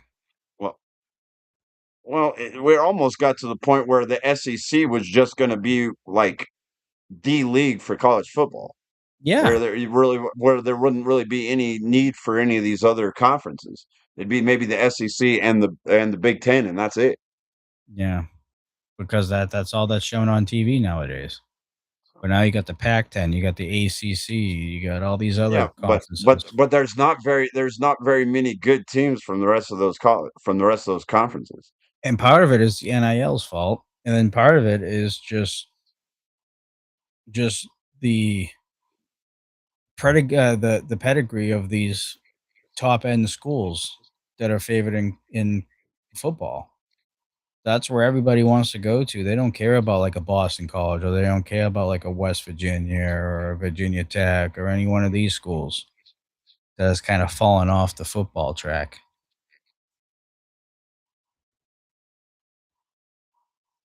But yeah, we just kind of rambled about sports there for a little Yeah, we while. did. Yeah. Well, that happens. Yeah, we're sport guys. I mean, I don't know what you want me to tell you. So yeah, If no Coast was international. here, he give us his input. Yeah, no international games for the Denver Broncos this year. None. None. No. I thought they had a Mexico City game because it was supposed to be San Francisco and Denver and Mexico City, but they changed that. So no international games. I gotta watch the Patriots halfway through the season at like 1 o'clock in the morning. Can't wait. But yeah, if I had to forcefully watch a football game and it was between college and the NFL, I would pick college any day of the week. Not me. Not me. No? I would have like 5, 6 years ago. Yeah. I and They just I play still look. harder and hit harder, and it's more competitive, especially when you got two Yeah, good yeah, Goliath teams in there. yeah. See, yeah. Give me a good, Give a me an good LSU essay. Auburn or LSU Alabama LSU game out. or Yeah. Florida or Or whatever, dude. yeah, or a good Big Ten battle between Michigan and Ohio State, or Or you know, Texas and Texas A&M or something like yeah, that. Yeah, all day. I would pick that game over any NFL game, including the Patriots at times. It's just more competitive, and the refs let a lot of the stuff go, and they play harder, they hit harder. It's definitely in my opinion, a better watch than the NFL. You can actually hit the quarterback. You know what I mean? right, You yeah. can't They you can't do that in the NFL anymore. So no, they got to protect their stars. So they got to protect the assets, the money, man. That's what yeah. money has turned this game into. And it's not just the NFL; it's all the other major sports too. Yeah, got It's to protect your unfortunate. stars. Wish the WNBA would learn that and protect their biggest star. That's a whole nother rabbit trail you don't even want to go No, by. We no. just heard this week 2 guys basically enlisting and putting themselves in the draft for the Well, WNBA. This is yeah, stupid. yeah. This is They getting did that. Yeah, ridiculous. that they're doing that for clout. Whatever. That's stupid. But They're all doing it right. to make a point. They're doing it to make a Yeah. point. Oh, I know, but it's dumb. It's like, dude, just it sucks that the NBA has ownership of that because I don't think the WNBA would last another year at the rate that they're going. But the NBA covers Well, their it's asses. well, I don't know. It's as strong as it's ever been. I mean, the viewership is way up, attendance is way up. They're Yeah, actually making when money now. Caitlin Clark's in town. Well, no, but even now, I mean, even non Caitlin Clark games are starting to get some viewers but it is because she started it. And now, Yeah. and people realize, oh, some of these players can actually play. There's good talent. You know, they finally have an audience now, but they're pissing it away because of their stupid pettiness. Sports in general is taking a nosedive. Just about. I mean, baseball is about to not have a season next year. Oh yeah, don't get me started on Yeah. that either. Yeah, and that's gonna happen next year. The NBA I will, is doing the I NBA will say, thing again. soccer soccer's the one sport that's actually gotten more popular over the past couple of years. That World That and Cup was hockey. amazing. That and Yeah, hockey. yeah, Hockey's gotten yeah. extremely popular because they don't It follow that BS. and they have a hard salary cap too. They have a hard Yes. salary cap. Yes. They don't have You no see bullshit. you see different teams in the playoffs in the NHL over any other league in any sport. It's incredible what the NHL has done over the past 20 to 30 years. I mean, like football, their salary cap is pretty hard, but you can finagle it and get Exactly. around it. Yeah, but and the NBA salary cap is stupid. You got these stupid aprons. I can't even understand it. And there is no salary cap in baseball, so Well, that's why the Dodgers are the Dodgers. Oh yeah, we have an extra space. We have a couple $1 million laying around. Let's bring in the next best pitcher in the MLB on the roster, Mr. yeah. Scooble. Now we're just going to be an even more stacked team than we already are. And what are they like $2 billion in the hole or something like that? Something stupid. Oh yeah, yeah. But see what they do is they rearrange these contracts where they put them out and extend them. They get almost Bobby Bonilla type contracts where they can pay him out for 20 years, you know, It's even though they crazy. won't, even though they won't be playing in 20 years. How long is that contract still going for the Mets? Is it almost Well, done? I think he's got till 2030 till it stops. I think he's got like 4 more years That's of incredible. $1 million. And he stopped playing in like 2001. Yeah. It was an insane contract. Did you him and Barry Bonds were teammates in Pittsburgh before he became a free agent, and then they went on their separate ways. Well, yeah. Yeah. Cubs beat Schoolbull and swept the Dodgers. Hey, we swept the Dodgers too last week. Give credit to the Sox. Yeah, I don't think the Dodgers are winning because everybody in the league's gunning for them now. Every game the Dodgers face is basically a World Series Game 7 at this point. Every team. Because they know there's probably not going to be a season next year because of that team. It's crazy. But to each their own. Get used to baseball, folks, because or get used to what's left of baseball, because I'm assuming once the Yeah. lockout is eventually over, that whole game's gonna change in a big way. Yeah. So 2035? 2035. Oh, Holy crap. He's got 9 more years. that's a 30-year contract? Yeah. 34-year contract? 35, like 35, yeah.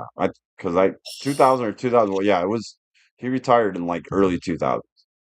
That's incredible. Good for him. Good for him. I mean, granted, it's $1 million at this day and age. It ain't much, but Hey, but every year he gets that, it's just like a yeah, free, because I'm sure he's, probably doing something. It's like having a pension, except a yeah. $1 million pension. Yeah. Hey, kudos to him being good enough to get that type of contract Oh, and he was a hell of retiring. a player. He was a hell of a player back in Did he get hurt or did he early just flat out 90s. retire? Yeah, I think well, I don't remember. I know he did have some injury history with the Mets. Yeah, but you can remember I mean, hell, he started playing back in like 87 or 88 with the Pirates, so Yeah, I mean, he has a good tenure in the game. yeah.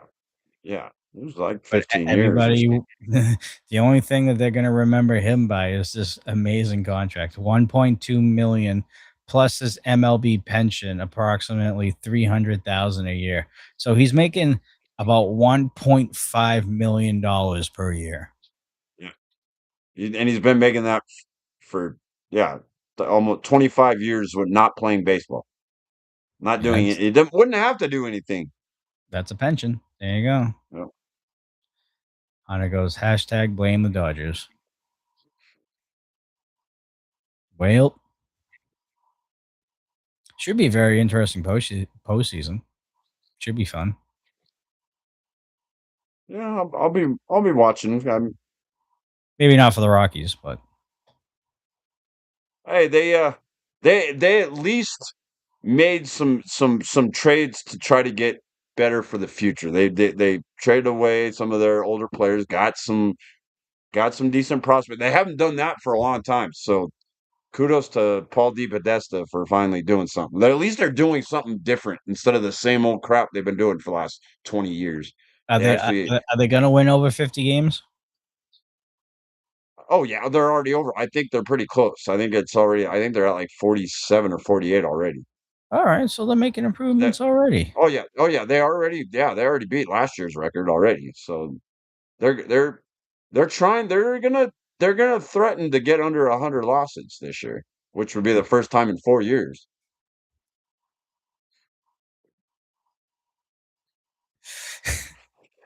Yeah. Baseball's not too strong in Denver these days. No, it hasn't been for a while. It's a Mumford. celebration. It's basically the World Series when they get under Yeah. 100 Yeah. Yeah. losses. Yeah. Yeah. It used to not be that way, but the Mumfords quit 46 and 72. Yeah.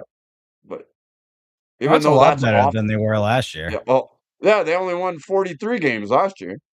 Yeah, so they're doing way better. They swept us. They got well, and they've got some they've got a good core of players that they can build around. Hunter, at least they didn't trade Hunter Goodman. Do I you was want happy to know about what that. team's going to benefit from the lockout? The Colorado Rockies. Yeah, for sure. Well, and you know who's leading the charge for this whole salary cap? Dick Mumford, the owner. He's the leader of the whole for the rest of the owners of the small clubs. He's the one that everyone looks to because he's been leading this charge for a while. I can't hate it. Someone needs to put the Dodgers in place. Hell, even the Yankees and Red Sox don't do this grimy stuff. I mean, what the Dodgers have been doing is pretty grimy. Red Sox don't offer contracts like that, and neither do the Yankees. As much as I hate the Yankees, they don't do contracts like that. That's crazy. But hopefully it'll be put to an end. Just gonna have to wait to the end of the year, though. But the players are going to fight this tooth and nail, though, man. I don't believe. I mean, well, at least on the Dodgers side, yeah, I believe it. But I don't know. From what I've been hearing, it's pretty 50-50 with the players. But a lot of the players are on those clubs like the Rockies and like the Tigers and the White Sox and all these smaller market teams. I mean, Boston and New York, they're a big market. LA is a big market. Those teams and those players, they'll stay on the right side of the money. But as far as the smaller market teams, you can kind of understand. Rockies do have a lot of good young talent. Hunter the Babe, John Goodman is what I call him. Yeah, I think he's already got like 36 or 37 home runs already. I mean, so you got something there. You got something to build around.